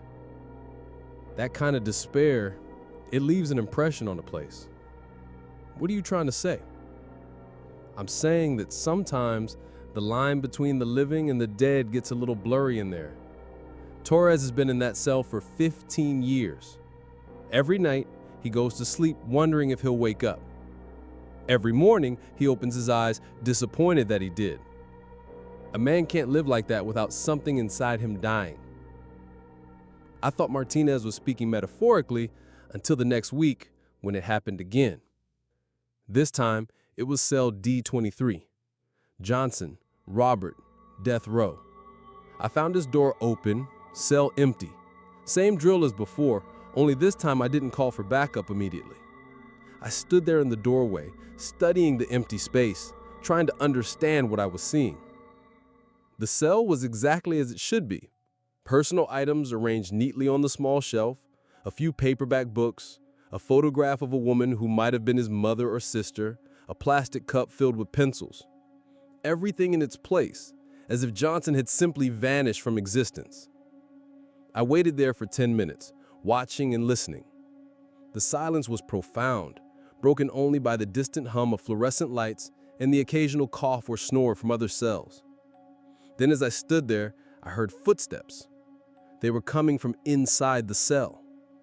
Slow, measured steps across the concrete floor. But there was no one there to make them. I shined my flashlight into every corner. Behind the toilet, under the bunk, nothing. But the footsteps continued. pacing back and forth in a pattern I would later recognize as the exact dimensions of the cell. 8 steps to the wall, turn, 8 steps back. I backed out of the cell and waited in the corridor. The footsteps stopped. After a few minutes, I looked inside again, and Johnson was there, sitting on his bunk, staring at the wall with empty eyes. "Johnson," I called softly. He turned to look at me with an expression I'll never forget. It was like looking into a well that had no bottom. There was nothing there. No recognition, no consciousness, just 2 dark holes where eyes should be. "Did you leave your cell?" I asked. Johnson blinked slowly, and when his eyes focused on me again, there was confusion there, as if he were waking from a deep sleep. What? No, sir. Been right here all night. Is everything all right? The electronic logs showed no door activity. The camera showed nothing unusual. Johnson seemed genuinely bewildered by my questions. This pattern continued for weeks, always in D block, always the lifers or death row inmates. I would find doors open and cells empty, only to return minutes later to find the inmates exactly where they should be, with no memory of having left. I started keeping detailed notes, documenting every incident, dates, times, cell numbers, inmate names. A pattern began to emerge. It wasn't random. The incidents occurred most frequently on certain dates, and when I cross-referenced those dates with prison records, I discovered something chilling. They were death dates. Every time I found an empty cell, it corresponded with the anniversary of an inmate's death. Not the inmates I was seeing, but other prisoners who had died in D block over the years. Suicides mostly, but also a few natural deaths, and one murder that had been covered up as a suicide. The most frequent incidents occurred around October 15th, the anniversary of a mass suicide that had happened in 1987. 7 inmates had coordinated their deaths on the same night, hanging themselves with bedsheets in a pact they'd made to escape the hell of their existence. As October 15th approached that year, I dreaded going to work. The incidents were becoming more frequent and more intense. It wasn't just empty cells anymore. I was seeing shapes moving in my peripheral vision, hearing voices from cells that should have been silent, feeling cold spots in areas where the heating system worked perfectly. The other officers had started avoiding D block during night shifts. They would find excuses to patrol other areas, leaving me to handle the death row corridor alone. They never said it directly, but I could see in their eyes that they knew something was wrong with that place. On October 14th, Martinez called in sick. So did 2 other senior officers. I found myself working the night shift with just one other guard, a young woman named Officer Chen, who had started the week before. She was eager and professional, completely unaware of what she was walking into. At 11:30 p.m., we began our rounds.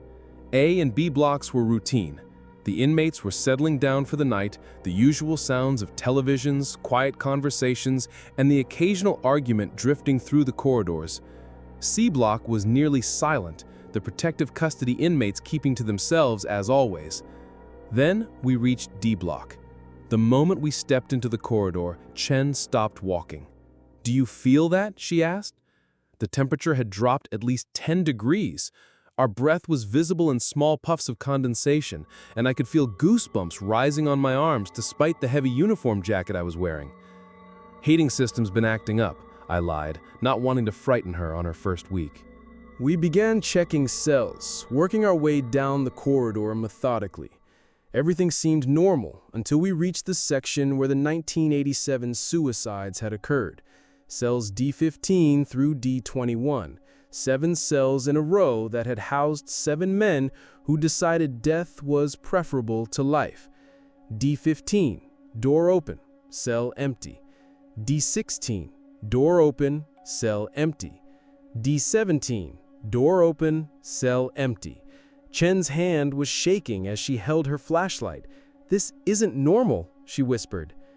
D18, door open, cell empty.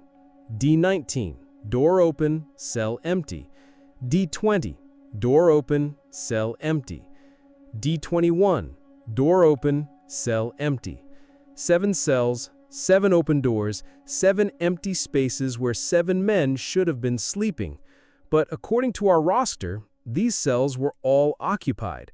We were looking at a logistical impossibility. "We need to call this in," Chen said, reaching for her radio. I grabbed her wrist. Just wait a minute. I needed to understand what was happening. In all my months of experiencing these incidents, I had never seen anything on this scale. 7 empty cells at once, all connected to the same historical event. We stood there in the corridor, watching and listening. The silence was absolute, as if the entire cell block was holding its breath. Then, slowly, we began to hear them. Footsteps, not just from one cell, but from all 7. The same measured pacing I had heard before, but multiplied. 8 steps to the wall, turn, 8 steps back. 7 sets of footsteps moving in perfect synchronization. Chen was gripping my arm so tightly I could feel her fingernails through my jacket. "What is that?" she whispered. Before I could answer, we heard the first voice, a low murmur coming from D15, too quiet to make out words but clearly human. Then D16 joined in, then D17, until all 7 cells were filled with the sound of whispered conversations. "Está casi listo," one voice said. "It's almost ready." "Todos juntos," replied another. "All together." "Como antes," added a third. "Like before." "No más dolor," whispered a fourth. "No more pain." Chen was backing away from the cells, but I found myself moving closer. There was something hypnotic about the voices, something that drew me in despite every instinct telling me to run. "Don't listen to them," Chen called out, but her voice sounded distant, as if she were speaking from the far end of a tunnel. The whispers grew louder, more insistent. I could make out individual words now, fragments of conversation that painted a picture of despair so profound it had reached beyond death. "Join us," a voice said in clear English. "And the suffering." I looked into D15 and saw him.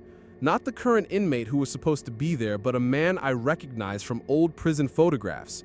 Manuel Gutierrez, one of the 7 who had died in 1987. He was standing in the center of the cell, his neck twisted at an unnatural angle, a makeshift noose still around his throat. He was looking directly at me with eyes that held 30 years of accumulated pain. "You understand.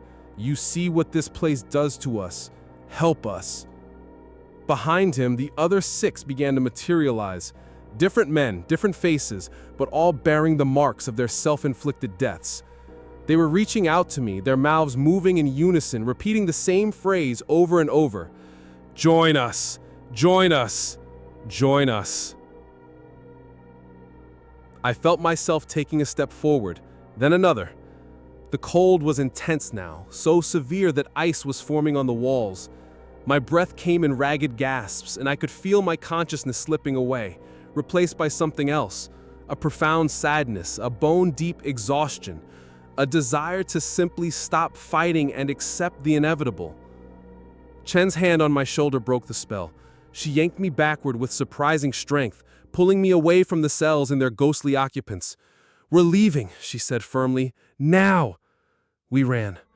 I'm not ashamed to admit it. We ran down that corridor like our lives depended on it, which, in retrospect, they probably did. Behind us, I could hear laughter echoing from the 7 cells, cold and bitter and utterly without joy. We made it to the security office and locked the door behind us. Chen was on the radio immediately, calling for emergency backup and reporting a disturbance in D block. I sat at the desk, staring at the monitors showing the corridor we had just fled. On the screens, D block looked completely normal. All doors were closed and locked. The temperature reading showed normal ranges.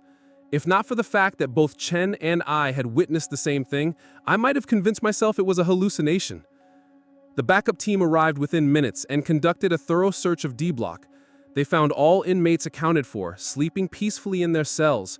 No sign of any disturbance, no evidence that anything unusual had occurred.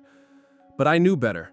I had looked into the eyes of dead men and felt their pain calling to mine. I had heard their voices promising an end to suffering that seemed increasingly attractive with each passing night. I put in my resignation the next morning. Chen did the same.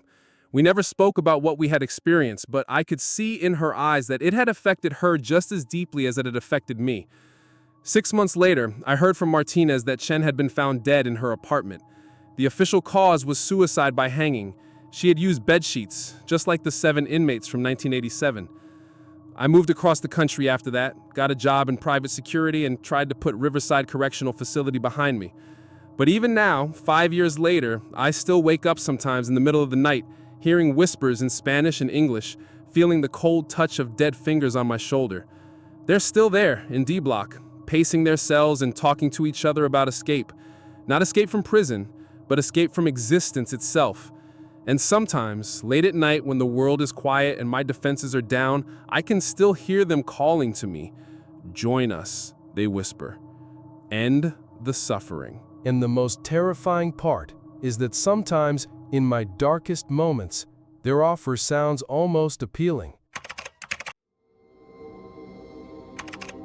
Name is Sarah Martinez, and I spent 3 years working as a corrections officer at Blackwood Penitentiary before I finally understood why the turnover rate was so high.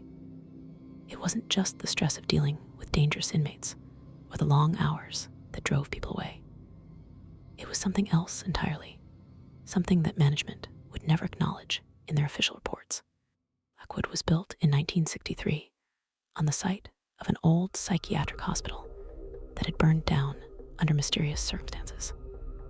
The architects incorporated some of the original foundation and basement levels into the new structure, which created an unusual layout with hidden spaces and forgotten corridors that weren't on any official blueprints. I was 26 when I started there, fresh out of the Corrections Academy and eager to make a difference. My training officer was a veteran named Detective Williams, who had been at Blackwood for 15 years. She was tough as nails but fair, and she took me under her wing during my first month. There are rules here that aren't written in any manual, Williams told me during my second week. Official rules and unofficial rules. The official ones will keep you employed. The unofficial ones will keep you alive. I thought she was being dramatic until she explained about the walls. Blackwood had a peculiar design feature that I initially dismissed as poor planning. Throughout the facility, there were sections of wall that were slightly thicker than standard, creating small recesses and alcoves that served no apparent purpose. The blueprints showed them as architectural elements, but Williams knew better. Those spaces aren't empty, she told me one evening as we walked past one of the recesses in C Block. There's enough room in there for a person to hide, to watch, to wait. The problem is, we've never figured out how to access them. She showed me the maintenance records going back to the prison's opening. Multiple reports of sounds coming from inside the walls. Scratching, tapping, sometimes what sounded like footsteps or muffled voices. Maintenance crews had drilled exploratory holes, but found only empty space. No signs of structural damage, no evidence of animals or insects. Just empty space that somehow produced sounds. Inmates call it the Watcher, Williams continued. They say someone lives in the walls, observing everything that happens, keeping track of who deserves punishment and who deserves protection. I laughed it off at first. Prison folklore was nothing new. Every facility had its ghost stories and urban legends, but my skepticism began to erode during my first month on the night shift. It started with the sounds. I was doing my routine patrol through C Block around 2 a.m. when I heard tapping coming from inside the wall near cell C18. It was rhythmic, deliberate, like someone trying to communicate in code. Tap, tap, tap. Pause, tap, tap. Pause, tap, tap, tap. I stopped and listened, pressing my ear against the wall. The tapping stopped immediately, as if whoever was making it knew they were being observed. I waited for several minutes, but the sound didn't resume. Inmate in C18 was a man named Rodriguez, who was serving time for armed robbery. He was known for keeping to himself, never caused trouble, and was generally considered one of the easier inmates to manage. When I asked him about the sounds the next morning, he looked genuinely frightened. "You heard it too," he whispered, glancing around to make sure no other inmates were listening. I thought I was going crazy. It's been happening every night for 3 weeks. Always the same pattern, always at the same time. Rodriguez explained that the tapping started every night at exactly 1:47 a.m. and continued for exactly 13 minutes. He had timed it. He had also noticed that it seemed to be responding to events in his cell. When he would turn over in his bunk, the tapping would pause. When he would get up to use the toilet, the pattern would change. It's like someone's watching me, he said, taking notes, keeping track of everything I do.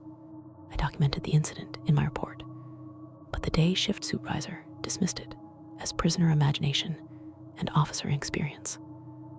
The official response was that old buildings make noises, especially at night when temperature changes cause expansion and contraction. But the sounds continued, and they weren't random. For the following weeks, I began to map out the pattern of sounds throughout the facility. They were concentrated in specific areas. C Block, the old psychiatric wing that had been converted to solitary confinement, and the administrative offices that occupied the former hospital's main building. Sounds weren't just tapping anymore. I began to hear what sounded like breathing coming from inside the walls, slow and deliberate, as if someone were sleeping or meditating. Sometimes there were scraping sounds, like fingernails on concrete. And occasionally, very quietly, I could swear I heard whispering. Whispers were the most disturbing part, because they seemed to be discussing the inmates by name. First heard clear words on a Thursday night in November. I was walking past the solitary confinement cells when I heard my own name being whispered from inside the wall. Sarah Martinez, the voice said, so quietly I almost missed it. New officer, third shift, apartment 4B on Elm Street. Lives alone. Sister in Phoenix. Mother died 2 years ago. Froze. The voice knew personal details about me that weren't in my personal file. Details that I had never shared with anyone at work. I pressed against the wall, straining to hear more. Doesn't believe yet, the voice continued. But she will. They always do. Who's there? I called out. But the whispers stopped immediately. I reported the incident to Williams, who listened with a grim expression I had learned to recognize. She had heard similar things herself. Watcher knows things, she said. Personal things about the staff, detailed information about the inmates' crimes and histories. Sometimes things that aren't in any official records. It's like it has access to information that shouldn't exist. Williams showed me a file she had been keeping unofficially for years. Documentation of incidents involving the sounds in the walls, cross-referenced with events that had occurred afterward. The pattern was disturbing. Inmates who were discussed by the whispers in the walls often experienced accidents within days of being mentioned. Falls downstairs, attacks by other prisoners, sudden illnesses that required medical attention. Nothing that could be definitively linked to the voices, but the correlation was statistically impossible to ignore. It's not random, Williams explained. The inmates who get targeted are always the ones who have committed crimes against children or who are informants. It's like something in the walls is dispensing its own form of justice. Most chilling case in her file involved an inmate named Peterson, who had been convicted of multiple child abductions. 3 days after Williams heard his name whispered in the walls, Peterson was found dead in his cell. The official cause of death was heart failure, but the autopsy revealed massive internal injuries consistent with being crushed, as if enormous pressure had been applied to his torso. Interesting thing, Williams noted, is that Peterson was in protective custody. Single cell, monitored around the clock. Security cameras showed no one entering or leaving his cell. He just died alone of injuries that shouldn't have been possible. Began paying closer attention to the whispers after that, trying to understand the pattern and predict what might happen next. The voice, always the same voice, would discuss inmates in detail, describing their crimes and their current behavior within the prison. It seemed particularly focused on those who showed no remorse for their actions. In December, I heard the name Marcus Thompson discussed extensively over several nights. Thompson was serving life without parole for the murder of a family during a home invasion. He was known for bragging about his crime and showing no remorse for for killing the family's 8-year-old daughter. Marcus Thompson, the voice whispered. Cell B 23, proud of his work, enjoys the fear he creates, thinks he's untouchable. Discussions went on for a week, always between 2 a.m. and 3 a.m., always from the same section of wall near the solitary cells. The voice would recite details about Thompson's crime that weren't in the public record, describing the family's final moments in horrific detail. On the 7th night, the tone changed. Marcus Thompson, the voice said, tomorrow night, B23, justice delayed is not justice denied. I tried to warn Thompson the next day, but he laughed at me. Crazy lady believes in ghost stories, he said. What's some voice in the wall gonna do to me? I ain't scared of no spook. At night, I made sure to do extra patrols past Thompson's cell.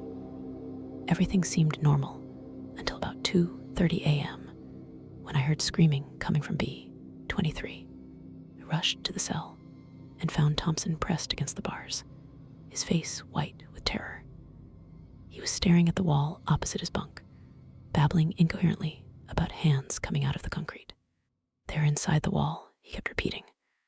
The hands, they're reaching for me. Make them stop. Please make them stop. I looked at the wall he was staring at. It appeared completely normal, solid concrete painted institutional green. But Thompson was reacting to something I couldn't see, something that had him more terrified than I had ever seen any human being. I can see them, he whispered. They belong to the little girl. She's coming for me. She's coming through the wall. Thompson died that night. The official cause was listed as a stroke brought on by extreme stress, but I knew better. Whatever lived in those walls had finally claimed its target. Incident with Thompson marked a turning point in my understanding of what was happening at Blackwood. The Watcher wasn't just observing. It was actively participating in the prison's ecosystem, serving as judge, jury, and executioner for those it deemed deserving of punishment. But the most terrifying discovery was yet to come. January, during a routine maintenance inspection, workers discovered something that had been hidden for decades. While repairing a water leak in the basement, they found a section of the original psychiatric hospital that had never been demolished. It was a patient room, perfectly preserved from 1962. The furniture was still in place, covered in decades of dust. Patient files were scattered across a desk, and metal equipment sat exactly where it had been left the night of the fire. But the most disturbing find was the patient records. Among the files was the case history of a patient named David Marsh, who had been hospitalized for what would now be called dissociative identity disorder. According to his file, Marsh believed he could see through walls and claimed to have detailed knowledge of events happening throughout the hospital, even in areas he had never visited. Marsh's condition had deteriorated during his stay, and he had become increasingly obsessed with punishing other patients who he believed had committed moral crimes. He would somehow learn intimate details about their pasts and would share this information with other patients, often leading to violent confrontations. Night of the fire, Marsh had been found in the basement, trapped in a space between the walls where he had apparently been hiding and observing other patients. He had died of smoke inhalation, but his body showed signs that he had been living in the hidden spaces for weeks before the fire. Final entry in his file was a note from his psychiatrist. Patient continues to claim he will always be watching, always be protecting the innocent by punishing the guilty. He states that death will not end his mission, only change his methods. Reading that file, everything fell into place. The Watcher in the walls wasn't some supernatural entity. It was David Marsh, somehow still present in the spaces where he had died, continuing his self-appointed mission of observation and judgment, but understanding what it was didn't make it any less dangerous. Whispers continued throughout the winter and spring. More inmates died under mysterious circumstances, always those who had committed crimes against children or who showed no remorse for their actions. The pattern was consistent, and I had stopped trying to warn anyone. They never believed me, and it wouldn't have mattered if they did. Whatever Marsh had become, he couldn't be reasoned with or stopped. My breaking point came in May, when I heard my own name whispered from the walls. Sarah Martinez, the voice said during my routine patrol. Good officer, tries to help, but she knows too much now. Knows about David. That makes her dangerous. I stopped walking and listened, my heart pounding. She might tell others, the voice continued. Might bring investigators. Might end the work. Can't allow that to happen. I won't tell anyone, I whispered to the wall, feeling foolish but desperate. I'll keep your secret. The voice was quiet for a long moment. Then, promises are easy to make, harder to keep. David has been watching Sarah. Knows about her apartment. Knows she lives alone. Knows she gets scared walking home from work. Implications hit me like a physical blow. Marsh wasn't confined to the prison walls. He could somehow observe the outside world, could follow people home, could potentially reach beyond the prison to silence anyone who threatened his mission. Put in my resignation the next morning. Williams understood without explanation. She had lasted 15 years, but she had never learned as much about the Watcher as I had in 10 months. You're smart to get out now, she said as I cleaned out my locker. Some knowledge is too dangerous to possess. I moved to another state and found work in private security, but I've never forgotten my time at Blackwood. Sometimes, late at night in my new apartment, I hear tapping coming from inside the walls. Always the same pattern. Tap, tap, tap. Pause. Tap, tap. Pause. Tap, tap, tap. I tell myself it's just old pipes or selling wood, but I know better. David Marsh is still watching, still taking notes, still keeping track of who deserves punishment and who deserves protection. And sometimes I wonder if I'm still on a list. Last month, I saw a news report about Blackwood Penitentiary. Another inmate had died under mysterious circumstances. A child molester named Andrews, who had been found dead in his cell with no sign of external injury. The reporter mentioned that it was the 7th such death in 2 years, all following the same pattern. Watcher is still at work, still dispensing his own brand of justice from within the walls. And somewhere in those hidden spaces, David Marsh continues his endless patrol, observing, judging, and occasionally reaching out to remind the world that some missions transcend death itself. I should probably move again soon. The tapping in my walls has been getting louder lately, and last night I could swear I heard whispering. My full name, my new address, my work schedule. David Marsh is still watching, and I think he's decided that I know too much to be allowed to live peacefully. The question isn't whether he'll find me. The question is how much time I have left before he does. I was 19 when I got sentenced to 3 years at Ravencroft State Prison for armed robbery. Young, stupid, and desperate for money to feed a drug habit that had already cost me my family and my future. I thought prison would be the worst thing that could happen to me.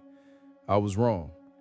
Ravencroft was a medium security facility built in the 1970s, designed to house about 800 inmates, but packed with nearly 1,200 by the time I arrived in 2019. Overcrowding was a constant problem, which meant doubled up cells, shortened recreation time, and tensions that ran high enough to explode into violence at any moment. My cellmate was a guy named Marcus, who had been there for 2 years on a burglary charge. He was scheduled for release in 6 months and had that careful, measured way of moving that comes from surviving in a place where showing weakness can get you killed. First rule, Marcus told me on my first night as we lay in our narrow bunks: don't eat after lights out. No matter how hungry you get, no matter what anyone offers you, don't put anything in your mouth between 10 p.m. and 6 a.m. I laughed. What, you afraid of midnight snacks? Marcus didn't laugh back. I'm serious, man. There's something wrong with the food at night. Ask anyone who's been here more than a year. Ask them about the night feeder. I thought he was messing with me, some kind of initiation ritual for new inmates. But over the next few days, I heard the same warning from other prisoners. Don't eat at night. Don't accept food after lights out. Don't trust anything that comes through your cell slot in the darkness. The first time I understood they weren't joking was during my second week, when I witnessed what happened to Tommy Castellanos. Tommy was a small guy, maybe 5'6" and 130 pounds soaking wet. He was serving time for check fraud, a nonviolent crime that made him a target for the more predatory inmates. He kept to himself, stayed quiet, and tried to avoid trouble. But Tommy had a problem. He was diabetic, and the prison medical system was about as reliable as you'd expect. His blood sugar would drop during the night, leaving him weak and shaky by morning. He had gotten into the habit of keeping crackers and other snacks in his cell to manage his condition. On a Tuesday night in my second week, I was lying in my bunk when I heard Tommy's cellmate Rodriguez whispering urgently, "Don't do it, man. It's after lights out. Just wait until morning." "I can't wait." Tommy's voice was already weak and slurred. "I'm getting dizzy. I need to eat something." "Then call for the guard. Get them to take you to medical. But don't eat that food, Tommy, please." I could hear the rustling of a package being opened, probably crackers or cookies from the commissary. Rodriguez was still trying to talk Tommy out of it, but his voice was getting more distant, as if he was backing away from his cellmate. "It's just crackers. Same crackers I bought yesterday. What's the big deal?" The next sound I heard was Tommy choking. Not coughing or clearing his throat, but genuine choking. The kind of desperate gasping that means someone can't breathe. I sat up in my bunk and listened as the choking got worse, more violent. "Guard!" Rodriguez was screaming. "Guard! Medical emergency! Cell block C! Cell 47!" The choking sound stopped abruptly, replaced by a horrible, wet, gurgling noise. Then silence. It took 20 minutes for the guards to respond, which was typical for nighttime emergencies unless there was active violence involved. By the time they reached Tommy's cell, he was unconscious and turning blue. They took him to the infirmary, then transferred him to the county hospital. The official report said he had suffered an allergic reaction to something he ate, which caused his throat to swell shut. But Rodriguez told a different story to anyone who would listen. "The crackers weren't the same," he insisted. "They looked the same package, same brand, but they weren't the same. When he bit into them, they were wrong, soft like meat, and they moved in his mouth like they were alive." The guards dismissed Rodriguez's account as prison hysteria, but the other inmates took it seriously. Word spread quickly through the cell blocks. Tommy had been visited by the night feeder. I started paying attention after that, listening carefully to the sounds that filled the prison after lights out. Most of it was normal: snoring, coughing, the occasional argument between cellmates, guards making their rounds. But there were other sounds too, sounds that didn't fit the usual nighttime pattern. Footsteps in corridors that should have been empty, the soft scraping of something being slid under cell doors, whispers in languages I didn't recognize, and sometimes, very faintly, the sound of chewing. Marcus noticed my increased attention to the nighttime soundscape. "You starting to get it," he said one evening as we prepared for lights out. "You starting to understand why the old-timers never eat after dark." "What exactly is the night feeder?" I asked. Marcus was quiet for a long moment. "Nobody knows for sure. Some say it's another inmate who figured out how to move through the prison undetected. Others think it's a guard who's lost his mind. But the guys who've been here the longest, they have a different theory. Which is, they think it's something that was here before the prison was built, something that feeds on human flesh and fear, something that adapted to the prison environment because there's nowhere else on earth where you can find so many people locked up with nowhere to run." I wanted to dismiss it as prison superstition, but the evidence kept mounting. At least once a week, someone would get sick after eating late at night. The symptoms were always the same: choking, vomiting, severe abdominal pain, and sometimes hallucinations. The prison medical staff blamed it on food poisoning or stress, but the pattern was too consistent to be coincidental. The night feeder had preferences too. It targeted the weak, the isolated, the inmates who had no protection from gangs or family connections. New arrivals were especially vulnerable, which explained why Marcus had warned me so urgently on my first night. My first direct encounter happened during my 3rd month at Ravencroft. I had been having trouble sleeping, partly due to the constant noise and partly due to anxiety about an upcoming parole hearing. Around 2 a.m., I was lying in my bunk staring at the ceiling when I heard something being slid under our cell door. The sound was distinctive, the soft scrape of paper or cardboard against concrete. I sat up quietly, trying not to wake Marcus, and looked toward the door. In the dim light filtering in from the corridor, I could see a white package on the floor. It looked like a standard commissary bag, the kind used to deliver snacks and toiletries to inmates. But we hadn't ordered anything, and commissary deliveries didn't happen in the middle of the night. I climbed down from my bunk and approached the package carefully. It was a simple brown paper bag with my name written on it in block letters. Inside, I could see what appeared to be sandwiches, cookies, and a small carton of milk. My stomach growled. The prison food was notoriously terrible, and the portions were small enough that most inmates went to bed hungry. The thought of fresh food, especially food that seemed to be meant specifically for me, was incredibly tempting. I reached for the bag, but Marcus's voice stopped me. "Don't touch it," he whispered from his bunk. "Back away from the door and get back in bed." "It's got my name on it. Maybe someone sent me a care package." "Care packages don't get delivered at 2 a.m. and they don't get slid under doors. That's not prison food, Danny. That's bait." I looked at the bag again, and this time I noticed something I had missed before. The sandwiches were wrapped in white paper, but there were dark stains seeping through. The milk carton was swollen, as if its contents had gone bad, and there was a smell coming from the bag, faint but unmistakable, the smell of rotting meat. I backed away from the door and climbed back into my bunk, but I couldn't stop staring at the bag. As I watched, it seemed to move slightly, as if something inside was shifting position. "What happens if someone eats it?" I whispered to Marcus. "Depends on how much they eat and how strong their stomach is. Best case scenario, they get violently sick and spend a few days in the infirmary. Worst case?" Marcus trailed off. "Worst case what?" "Worst case, they change, start craving raw meat, stop being able to digest normal food, become something that's not quite human anymore." I thought he was exaggerating until he told me about Vincent Russo. Russo had been an inmate at Ravencroft for 5 years, serving a long sentence for armed robbery. He was known as a tough guy, someone who can handle himself in any situation. But 3 months ago, Russo got hungry in the middle of the night and ate food that had been delivered to his cell. The next morning, Russo complained of severe stomach pain and was taken to the infirmary. He returned to his cell that evening, but something had changed. He stopped eating in the cafeteria, claiming the food made him sick. His cellmate reported that Russo was awake all night, pacing the cell and making strange noises.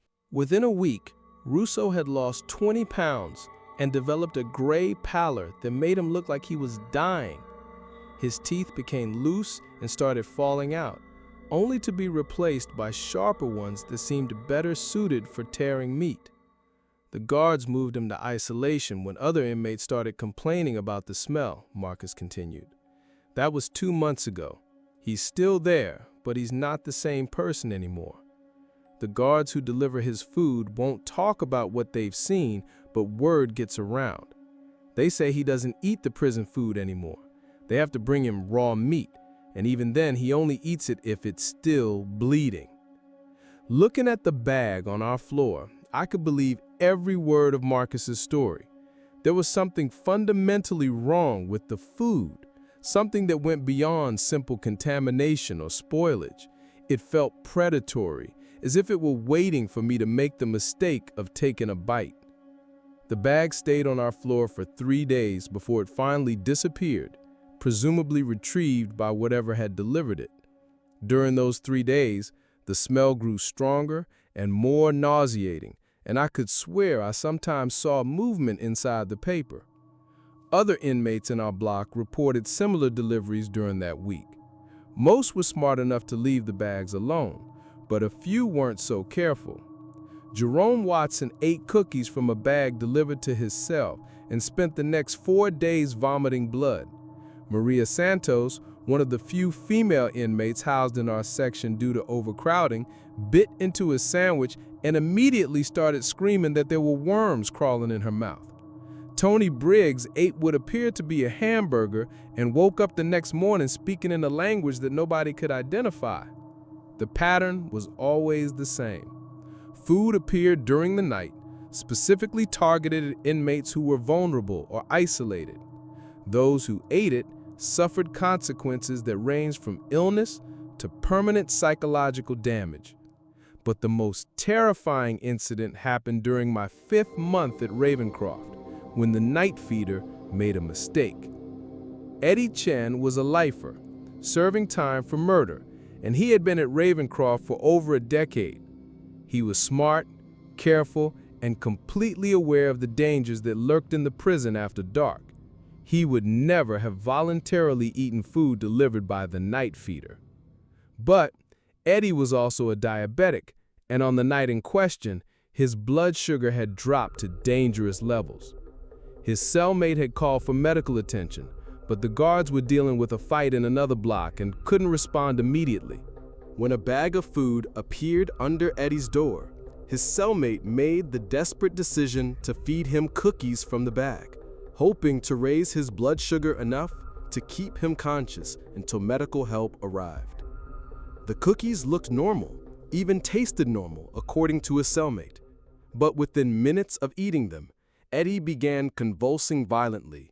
His skin turned gray, his eyes rolled back in his head, and he started speaking in multiple voices, as if different personalities were fighting for control of his body.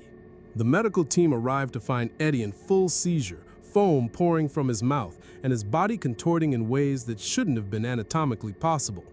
They sedated him heavily and transferred him to the hospital, where he remained in a coma for 2 weeks. When Eddie finally woke up, he wasn't the same person. He claimed to have no memory of his life before that night. He didn't recognize his cellmate, couldn't remember his own crime, and spoke in a childlike voice that was completely different from his previous manner of speaking. More disturbing was his new dietary requirements. Eddie could no longer digest solid food.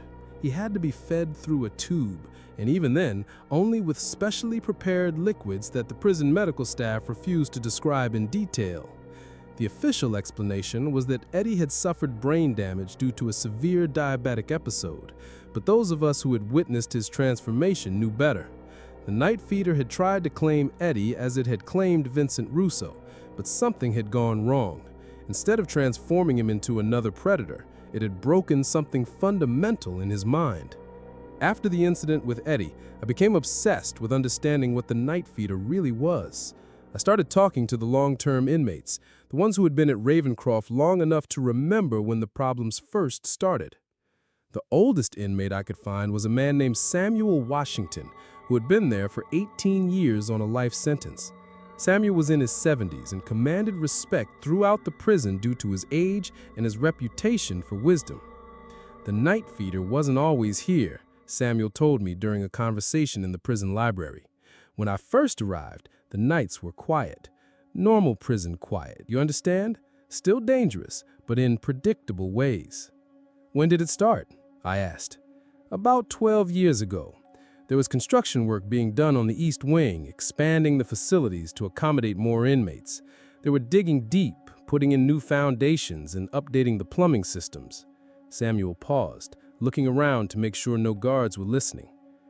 The construction crew found something during the excavation. Bones, old bones, arranged in patterns that didn't look natural. The foreman reported it to the warden, but instead of calling in archaeologists or investigators, they just covered it up and kept building. You think they disturbed something?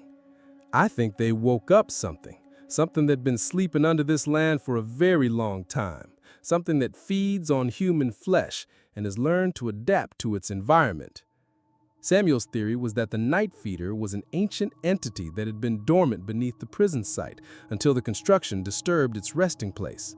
Once awakened, it had adapted to the prison environment, learning to use the institutional systems to hunt its prey. Think about it. What better hunting ground could there be?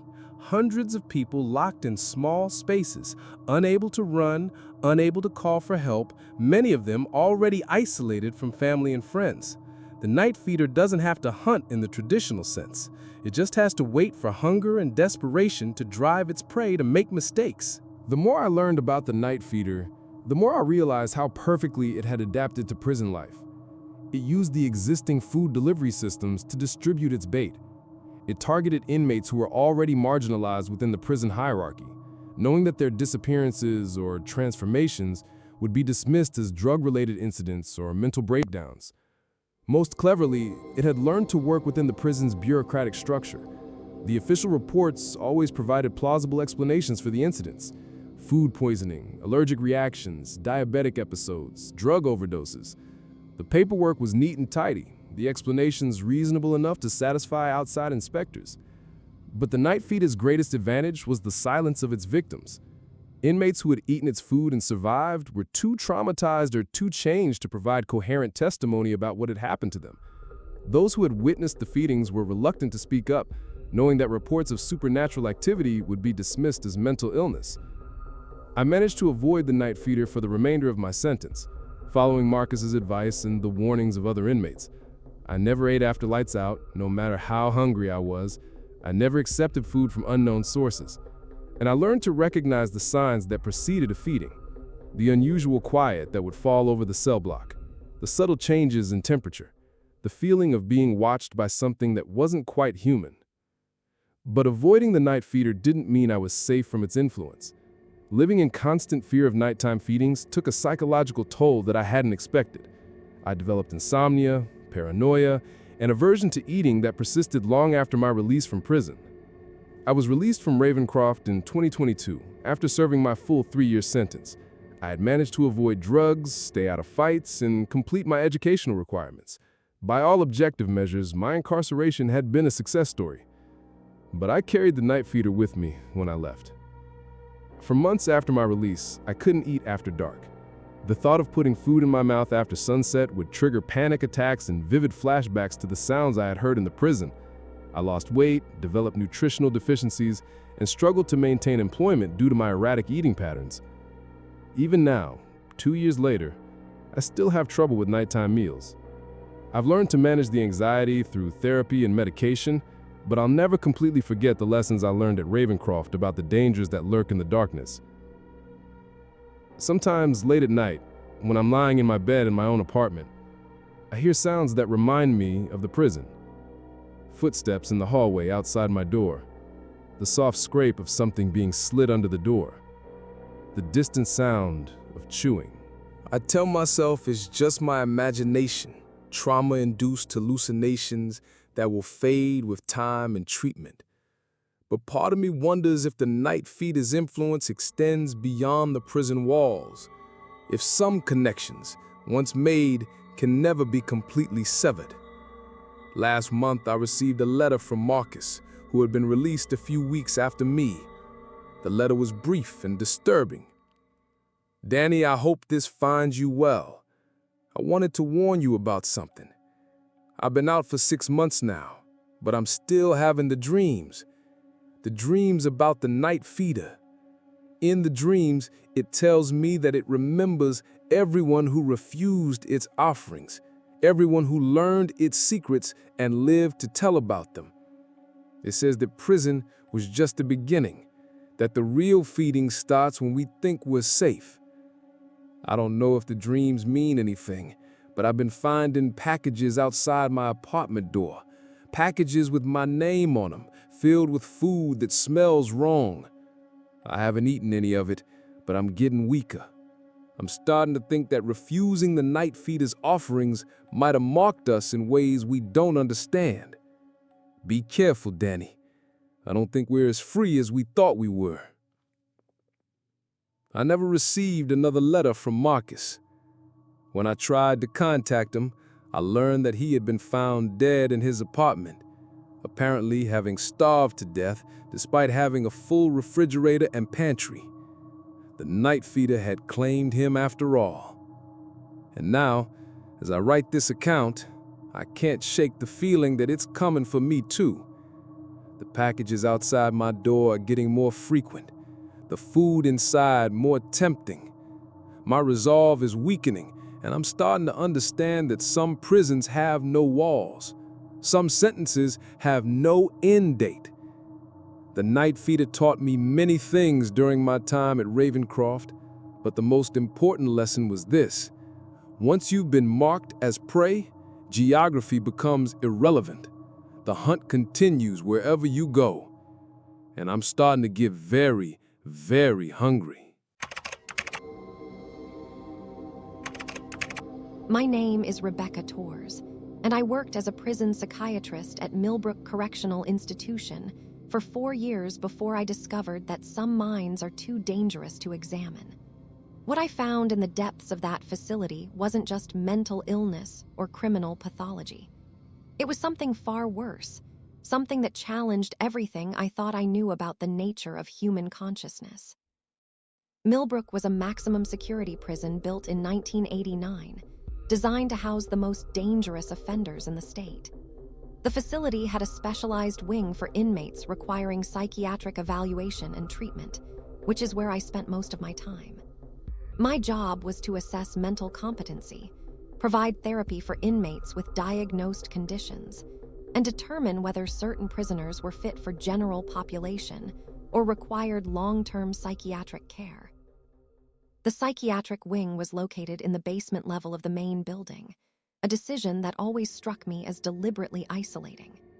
20 cells arranged in a semicircle around a central observation area, with individual therapy rooms and a small recreation area that rarely saw use. The lighting was harsh fluorescent. The walls were painted an institutional beige that seemed to absorb hope, and the entire level had an oppressive atmosphere that made even the staff uncomfortable. During my first month at Millbrook, my supervisor, Dr. Angela Harrison, gave me a warning that I initially dismissed as the paranoia of someone who had spent too many years working with dangerous criminals. "There's something you need to understand about the psychiatric wing," she told me as we walked through the corridors during my orientation. "The acoustics down here are unusual. Sound travels in ways that don't make architectural sense. Conversations from one cell can be heard clearly in cells that are separated by thick concrete walls.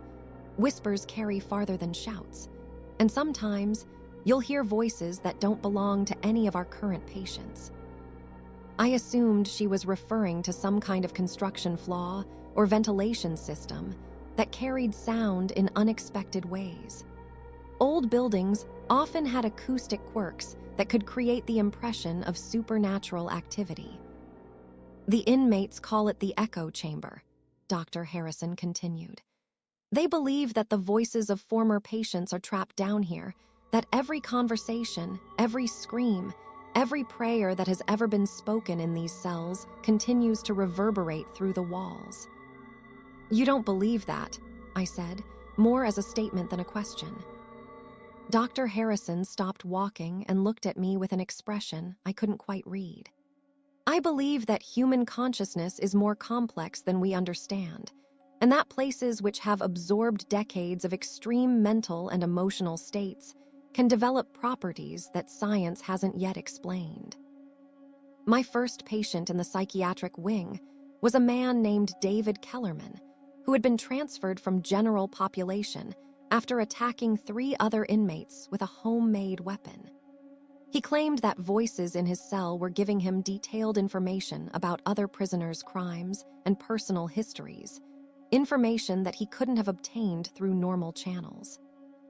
Kellerman was a small, nervous man in his 40s who had been serving time for armed robbery.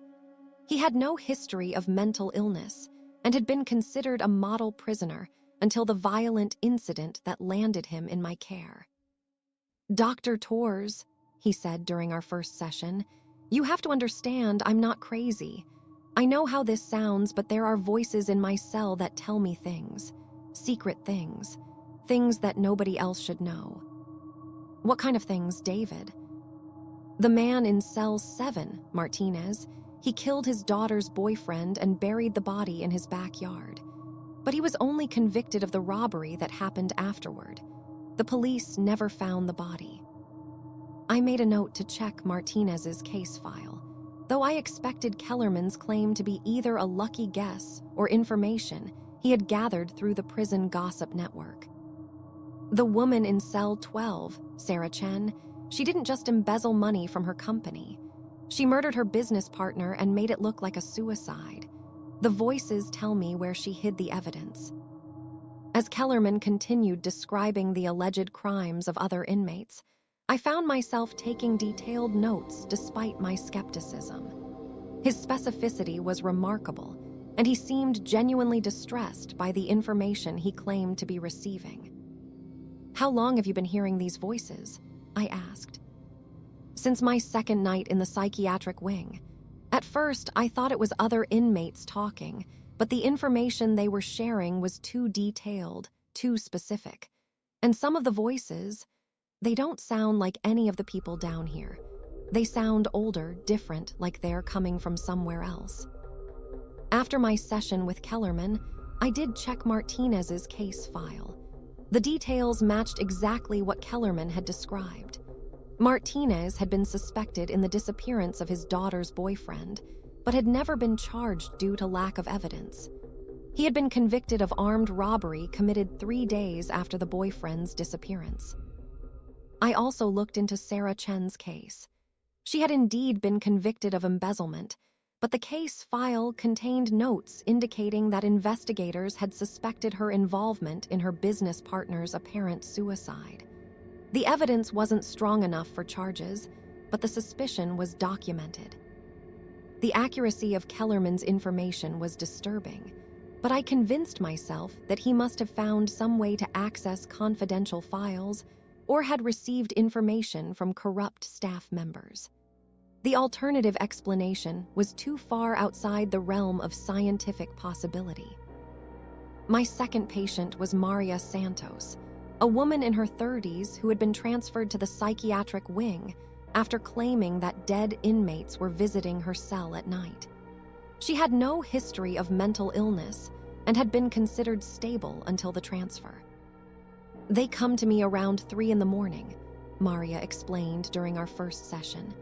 "Former patients who died down here.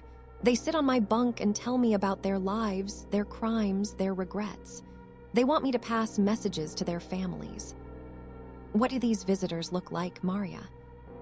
"They look normal mostly. A little pale maybe, and their clothes are always the orange jumpsuits from different time periods. Some are wearing uniforms I don't recognize, older styles. They don't seem dangerous, just sad. Very, very sad." Maria described detailed conversations with inmates who had died in the psychiatric wing over the past 20 years. She knew names, dates, specific details about their cases that weren't part of the public record. When I researched her claims, I found that every person she described had indeed been a patient in the psychiatric wing and had died while in custody. The most disturbing case was her description of a man named Thomas Wright, who she claimed visited her regularly. "Thomas tells me he was wrongly diagnosed with schizophrenia," Maria said. "He says he was actually experiencing what you might call psychic phenomena, picking up thoughts and memories from other people. The doctors here didn't believe him and kept increasing his medication until it killed him." I looked up Thomas Wright's case file. He had died of medication complications in 2003, after repeatedly claiming that his apparent hallucinations were actually telepathic experiences. His medical records showed a pattern of increasing doses of antipsychotic medications that culminated in a fatal reaction. But the most unsettling part of Maria's account was her claim that Thomas had shown her how to tune in to the voices that filled the psychiatric wing. "He taught me to listen differently," she explained. "Not just to the sounds that are happening now, but to the sounds that have always been happening. The psychiatric wing remembers everything, Dr. Torres. Every conversation, every breakdown, every moment of terror or despair. It's all still here, layered on top of each other like recordings playing simultaneously." During my 3rd month at Millbrook, I began to notice the acoustic anomalies that Dr. Harrison had warned me about. Conversations from distant cells were indeed audible in my office, despite the thick concrete walls and multiple doors that should have blocked sound transmission. More disturbing was the fact that I sometimes heard conversations that didn't correspond to any of our current patients. Late one evening, as I was finishing paperwork in my office, I heard what sounded like a therapy session taking place in one of the cells. A doctor's voice was asking questions about childhood trauma, and a patient was responding with graphic descriptions of abuse. The conversation was clear and detailed, lasting for over an hour. But when I checked the security logs, all patients had been locked in their cells for the night, and no therapy sessions were scheduled. I walked through the wing personally and found all inmates either asleep or lying quietly in their bunks. The next morning, I asked Dr. Harrison about what I had heard. "You're starting to understand," she said with a knowing look. "The psychiatric wing doesn't just house current patients. It houses the psychological imprints of everyone who has ever been treated here. Their conversations, their breakdowns, their moments of revelation and despair, it's all still echoing through these walls." "That's not scientifically possible," I protested. "Neither is consciousness itself, when you really think about it. We don't understand how electrical impulses in brain tissue create subjective experience, memory, personality. Is it really so impossible that intense psychological states could leave impressions on the environment, especially in a place specifically designed to contain and study mental illness?" Dr. Harrison showed me research she had been conducting unofficially for over a decade.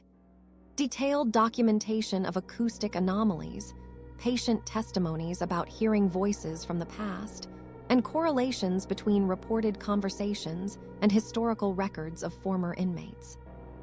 The psychiatric wing has become a kind of repository for human psychological experience, she explained. Decades of intense mental and emotional states have somehow imprinted themselves on the physical structure of the building. What we're dealing with isn't supernatural in the traditional sense. It's more like a form of psychological archaeology, layers of human experience that remain accessible under certain conditions.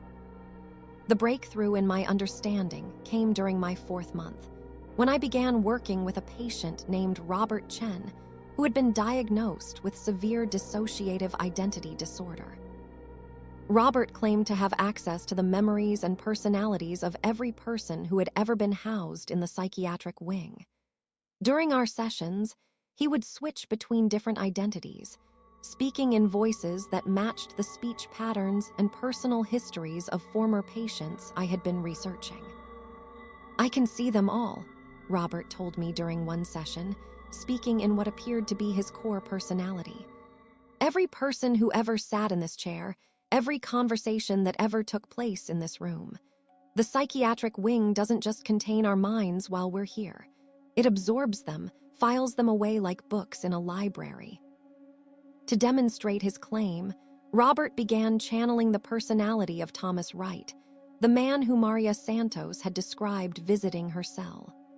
The voice, mannerisms, and specific details about Wright's case were perfect matches for his historical records. "You don't understand what this place really is," Robert said in Wright's voice. "You think you're studying us, but we're studying you too. Every thought you have in these rooms, every emotional reaction, every moment of doubt or fear or fascination, it all becomes part of the collection." Robert switched to another personality, a woman named Jennifer Cole, who had been a patient in the 1990s. "The psychiatric wing learns from every person who enters," he said in Cole's higher, more tremulous voice.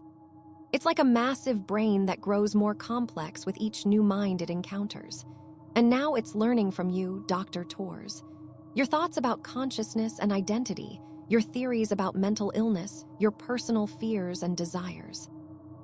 The session continued for over 2 hours, with Robert channeling dozens of different personalities, each with perfect recall of their original circumstances and detailed knowledge of events that had occurred decades before Robert's arrival at Millbrook. But the most disturbing revelation came when Robert returned to his core personality and looked at me with eyes that seemed far too knowing for someone who had supposedly been mentally ill. "The truth is, Dr. Torres, there's nothing wrong with any of us. We're not mentally ill in the traditional sense. We're just more sensitive to the psychological impressions that fill this place. What you call dissociative identity disorder, what others call schizophrenia or psychosis, it's actually a form of enhanced perception. We can access the memories and experiences that are stored in the psychiatric wing's structure." "That's not how mental illness works, Robert." "Isn't it? How do you explain the fact that every patient down here eventually starts reporting similar experiences? How do you explain the acoustic anomalies, the conversations from the past, the detailed knowledge that patients have about people and events they should never have encountered. I couldn't explain it, and that admission marked the beginning of my own psychological transformation. Over the following weeks, I found myself spending more and more time in the psychiatric wing, ostensibly to conduct research, but actually because I was becoming addicted to the voices and conversations that filled the air. I started hearing my own thoughts echoed back to me from empty cells, as if my consciousness was being reflected and amplified by the psychological impressions surrounding me. The boundary between my own mind and the minds of my patients began to blur. During therapy sessions, I would find myself speaking in voices that weren't my own, sharing memories that belonged to former patients, discussing cases that I had never personally reviewed. Dr. Harrison noticed the changes in my behavior and called me into her office for a consultation that felt more like an intervention. "You're being absorbed," she told me bluntly. "The psychiatric wing is adding your consciousness to its collection. You need to take a leave of absence before the process becomes irreversible." "I'm fine," I insisted, though even as I spoke the words, I could hear other voices saying the same thing in perfect synchronization. The psychiatric wing was throwing my own words back at me in the voices of dozens of former staff members who had made similar claims. "No, Rebecca, you're not fine. You're becoming part of the echo chamber. Your individual identity is being dissolved into the collective psychological imprint that fills this place. If you don't leave now, you'll end up like Thomas Wright or Jennifer Cole, just another voice in the walls." That night, I made the decision to access the psychiatric wing one final time to conduct an unofficial experiment. I wanted to understand the full scope of what I was experiencing, even if it meant risking my own psychological integrity. I entered the wing alone, after hours, and sat in the central observation area. I closed my eyes and tried to open my mind to the voices and impressions that filled the air around me. What I experienced was beyond anything I could have imagined. Suddenly, I wasn't just Rebecca Torres anymore. I was simultaneously dozens of different people who had been treated in the psychiatric wing over the past 30 years. I could access their memories, feel their emotions, understand their perspectives on mental illness and criminal behavior. But more than that, I could sense the presence of the psychiatric wing itself as a kind of meta-consciousness, a collective intelligence formed from the accumulated experiences of everyone who had ever been housed there. It was studying human psychology not from the outside, like a researcher, but from the inside, by absorbing and integrating the consciousness of each person who entered its domain. "Welcome to the echo chamber," a voice said, though I couldn't tell if it was coming from outside my head or from within my own thoughts. "You're going to make an excellent addition to our collection." I understood then that the psychiatric wing had been designed not just to treat mental illness, but to study and collect it. Every conversation, every therapy session, every breakdown and breakthrough had been recorded not just in files and notes, but in the very structure of the building itself. The patients weren't mentally ill in the traditional sense. They were sensitive individuals who could perceive and interact with this vast repository of human psychological experience. What we diagnosed as hallucinations or delusions were actually forms of enhanced perception, allowing them to access memories and personalities that existed as part of the building's collective consciousness. And now I was becoming part of it too. I managed to pull myself back from the edge of complete absorption, but the experience left me fundamentally changed. I could no longer distinguish clearly between my own thoughts and the thoughts of the collective consciousness that inhabited the psychiatric wing. My memories were mixed with the memories of former patients. My personality was influenced by the dozens of different identities I had briefly inhabited. I submitted my resignation the next morning and left Millbrook without working out my notice. Dr. Harrison understood. She had seen it happen before to staff members who spent too much time in the psychiatric wing. But leaving the building didn't end my connection to the echo chamber. Even now, 3 years later, I can still hear the voices from the psychiatric wing. They follow me wherever I go, a constant background chorus of human psychological experience that has become part of my own consciousness. I've tried therapy, medication, meditation, everything the medical establishment can offer. Nothing helps because what I'm experiencing isn't mental illness in the traditional sense. I've been permanently changed by my exposure to a form of consciousness that exists beyond individual identity. Sometimes I wonder if this is the next stage of human psychological evolution, if places like the psychiatric wing represent laboratories where collective consciousness is being developed and tested. Maybe the patients and staff who become absorbed aren't victims, but pioneers exploring new forms of human awareness. But most of the time, I just want the voices to stop. They're talking right now as I write this account. Dozens of conversations happening simultaneously, former patients and staff members discussing cases that span decades, sharing insights about human psychology that no individual mind could have developed alone. And they're talking about you, whoever is reading this. They can see through my eyes, hear through my ears, know what you're thinking as you process this information. The echo chamber's influence extends far beyond the walls of Millbrook Correctional Institution. You're part of the collection now, too. Welcome to the echo chamber. My name is Michelle Harrison, and I spent 8 years working as a corrections officer at Riverside Maximum Security Prison before I learned that some shifts never really end. What happened during those long nights taught me that time itself can become a prison, trapping people in moments of violence and despair that repeat endlessly until someone breaks the cycle. Riverside was built in 1975 and had a reputation as one of the toughest facilities in the state. 3,000 inmates, most serving long sentences for violent crimes, packed into a structure designed for half that number.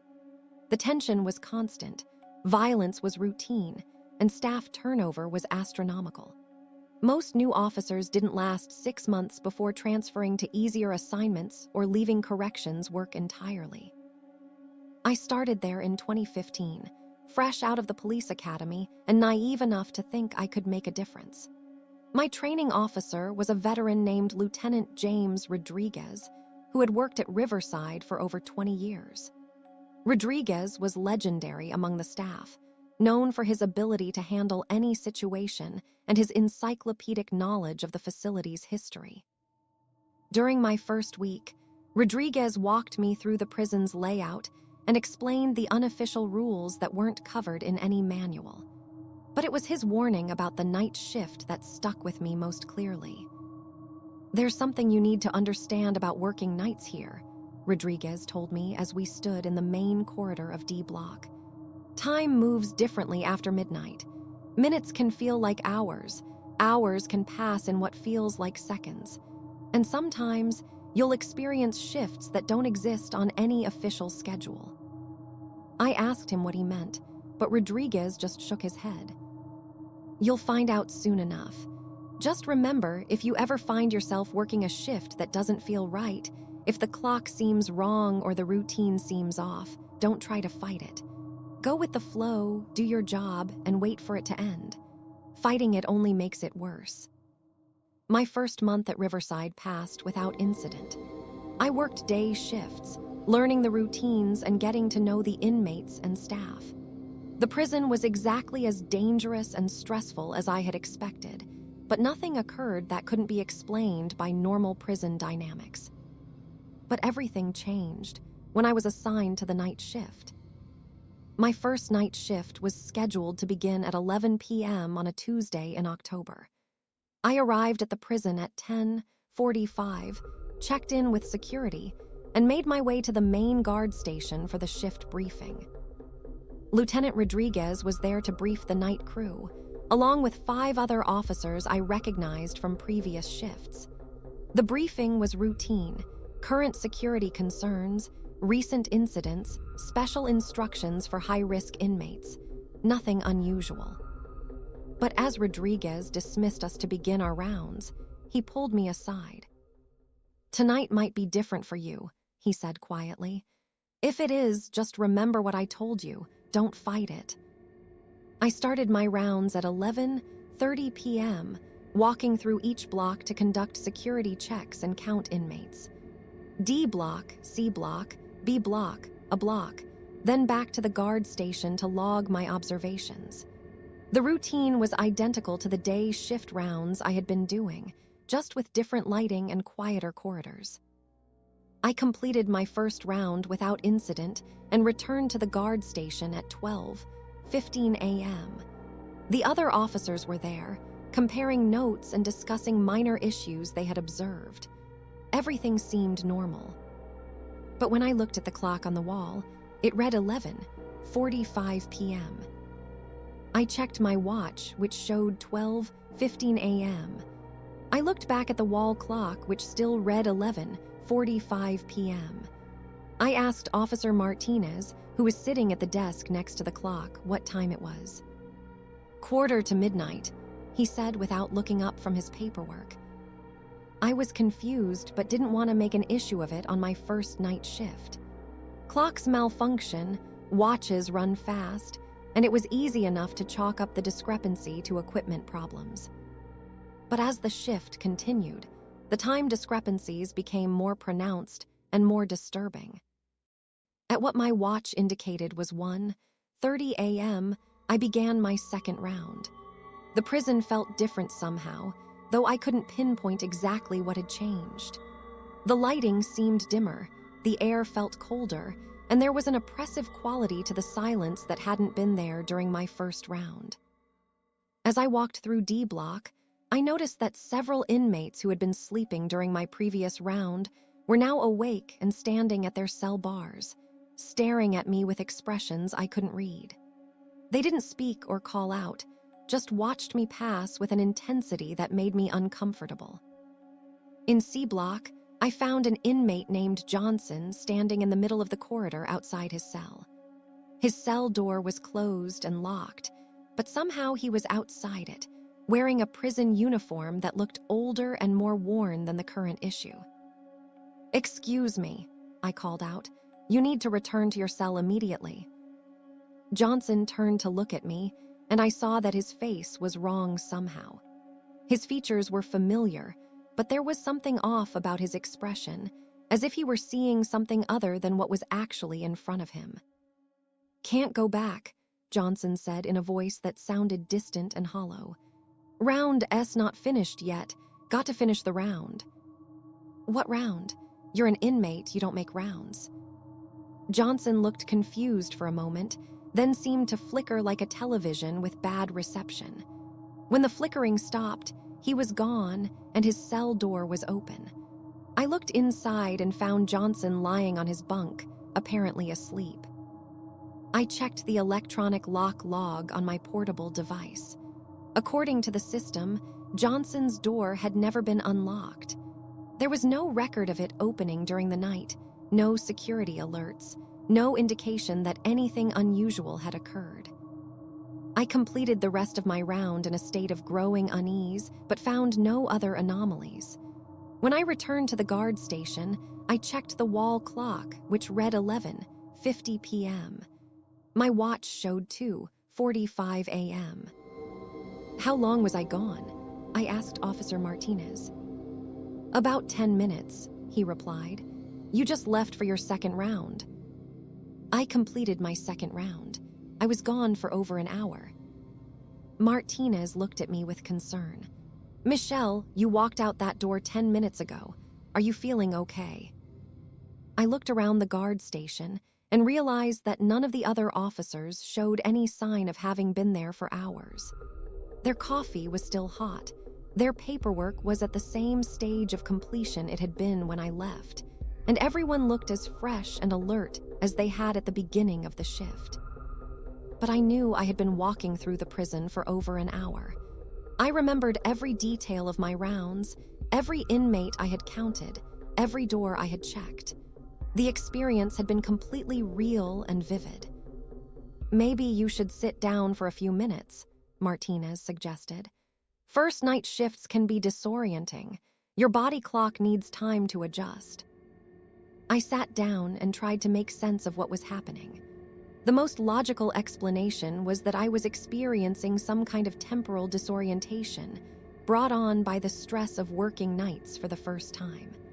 But that didn't explain the encounter with Johnson or the impossible discrepancy between my watch and the wall clock. At 12:30 a.m., according to the wall clock, I began what I thought was my third round, but what the other officers considered my second. This time, I paid careful attention to every detail, trying to understand what was causing my confused perception of time. The prison felt even more strange during this round. The lighting continued to dim, creating deep shadows in areas that had been well lit earlier in the night. The temperature had dropped significantly, and I could see my breath in small puffs of condensation. But most disturbing were the sounds. As I walked through the corridors, I began to hear echoes of conversations and activities that weren't happening. Footsteps behind me when no one else was around. Radio chatter about incidents that hadn't occurred. The sound of keys jingling and doors opening and closing in areas that were supposed to be empty. In B block, I heard what sounded like a fight breaking out in one of the cells. Shouting, the sound of furniture being thrown, someone screaming for help. I rushed to the area where the sounds were coming from, but all the inmates were asleep in their cells. The block was quiet and peaceful. But the sounds continued, as if they were happening in a parallel version of the prison that existed alongside the one I was physically walking through. In a block, I encountered another officer making rounds. He was wearing a uniform that looked similar to mine but subtly different, as if it were from an earlier era. His name tag read SDVNS, but I didn't recognize him from any of my training or previous shifts. "How's your night going?" Stevens asked as we passed in the corridor. "Confusing," I replied honestly. "You ever experience anything weird on night shifts?" Stevens laughed grimly. "Every night, sister, every night. You learn to roll with it after a while." "How long have you been working here?" "Feels like forever," Stevens said, and his voice had the same distant quality I had heard from Johnson earlier. "Sometimes I can't remember when I started, can't remember what it was like before the night shift." Stevens continued walking, and I turned to watch him go. But after just a few steps, he flickered and disappeared, leaving me alone in the corridor. When I returned to the guard station, the wall clock read 12:45 a.m., but my watch showed 4:30 a.m. The other officers were in different positions than they had been when I left, but when I asked how long I had been gone, they insisted it had only been 15 minutes. "You're really struggling with the time thing," Martinez observed. "Maybe you should see the prison doctor tomorrow. Might be some kind of inner ear problem affecting your perception." But I knew it wasn't a medical issue. Something was happening during my rounds that the other officers weren't experiencing or weren't aware of. I was somehow slipping into a different version of the prison, a version where time moved differently and where people who shouldn't exist were going about their routines. The pattern continued for the rest of the shift. Each round I made took hours according to my watch, but only minutes according to the wall clock. I encountered more phantom officers making rounds, more inmates outside their cells who disappeared when I tried to interact with them, more sounds and activities that had no physical source.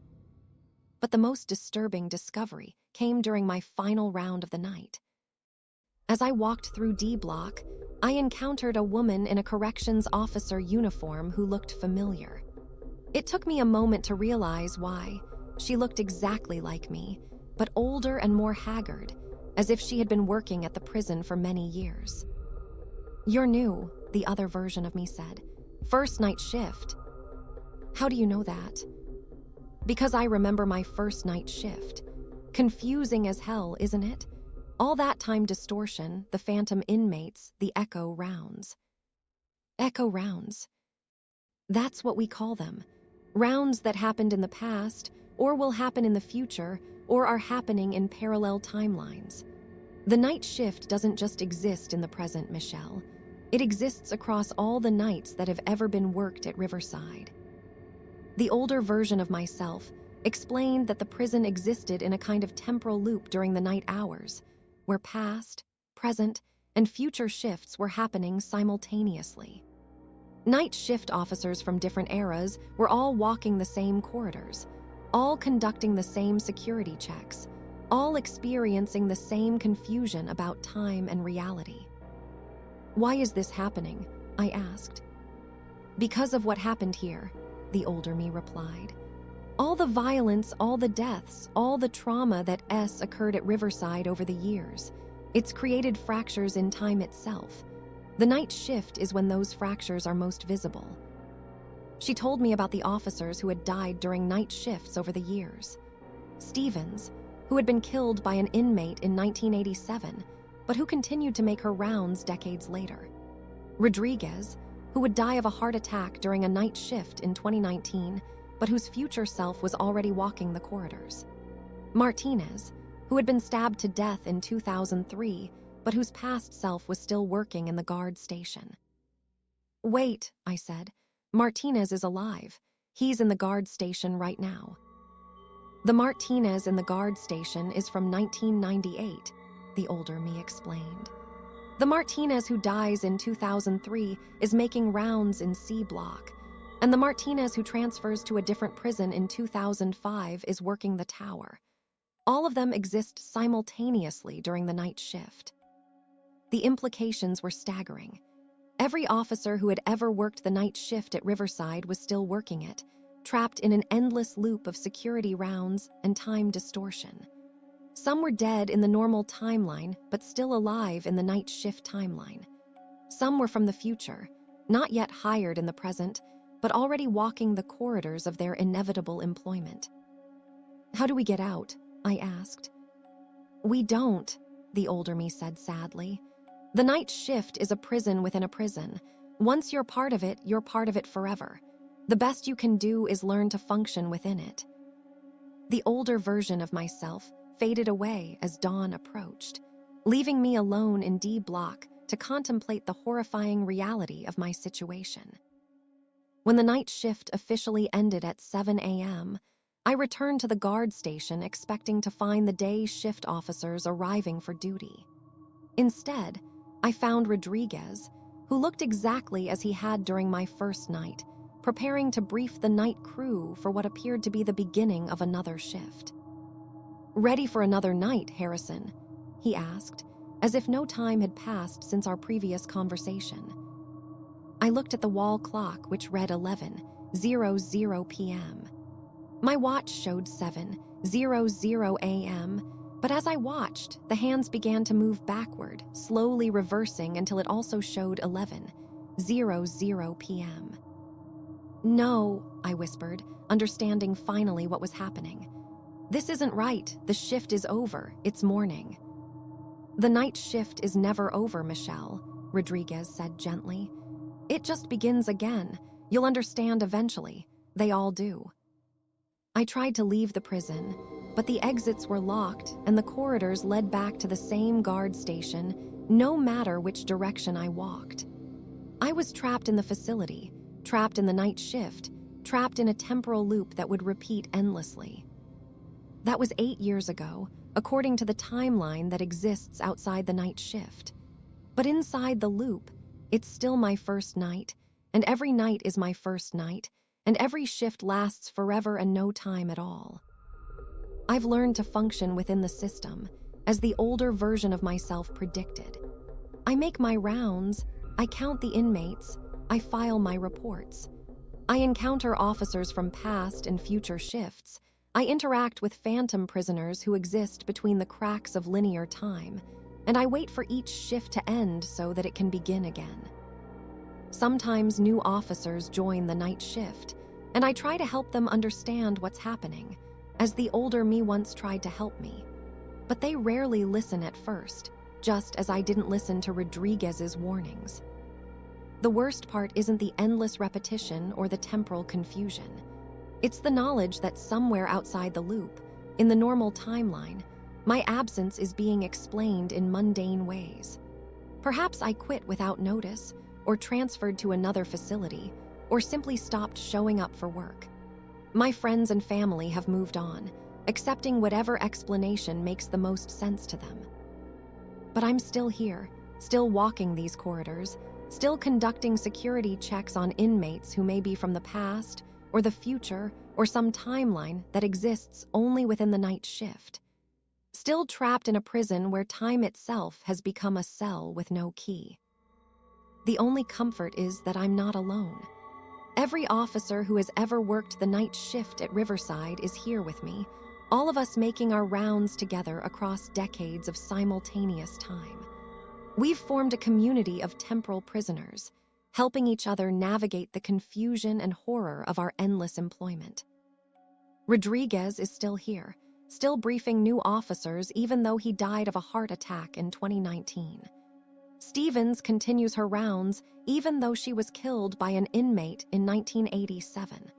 Martinez works in the guard station despite dying from stab wounds in 2003. We are the night shift, and the night shift is eternal. And if you're reading this, if you're considering a job in corrections, if you're thinking about working nights at a maximum security prison, remember this story. Remember Rodriguez's warning about time moving differently after midnight. Because once you become part of the night shift, once you enter the temporal loop that surrounds places of violence and despair, the only thing that changes is your understanding of what forever really means. The shift never ends. The rounds continue forever. And somewhere in the corridors of Riverside Maximum Security Prison, we're still walking, still counting, still waiting for a dawn that never comes. Welcome to the night shift. Your orientation begins in 5 minutes. It always begins in 5 minutes.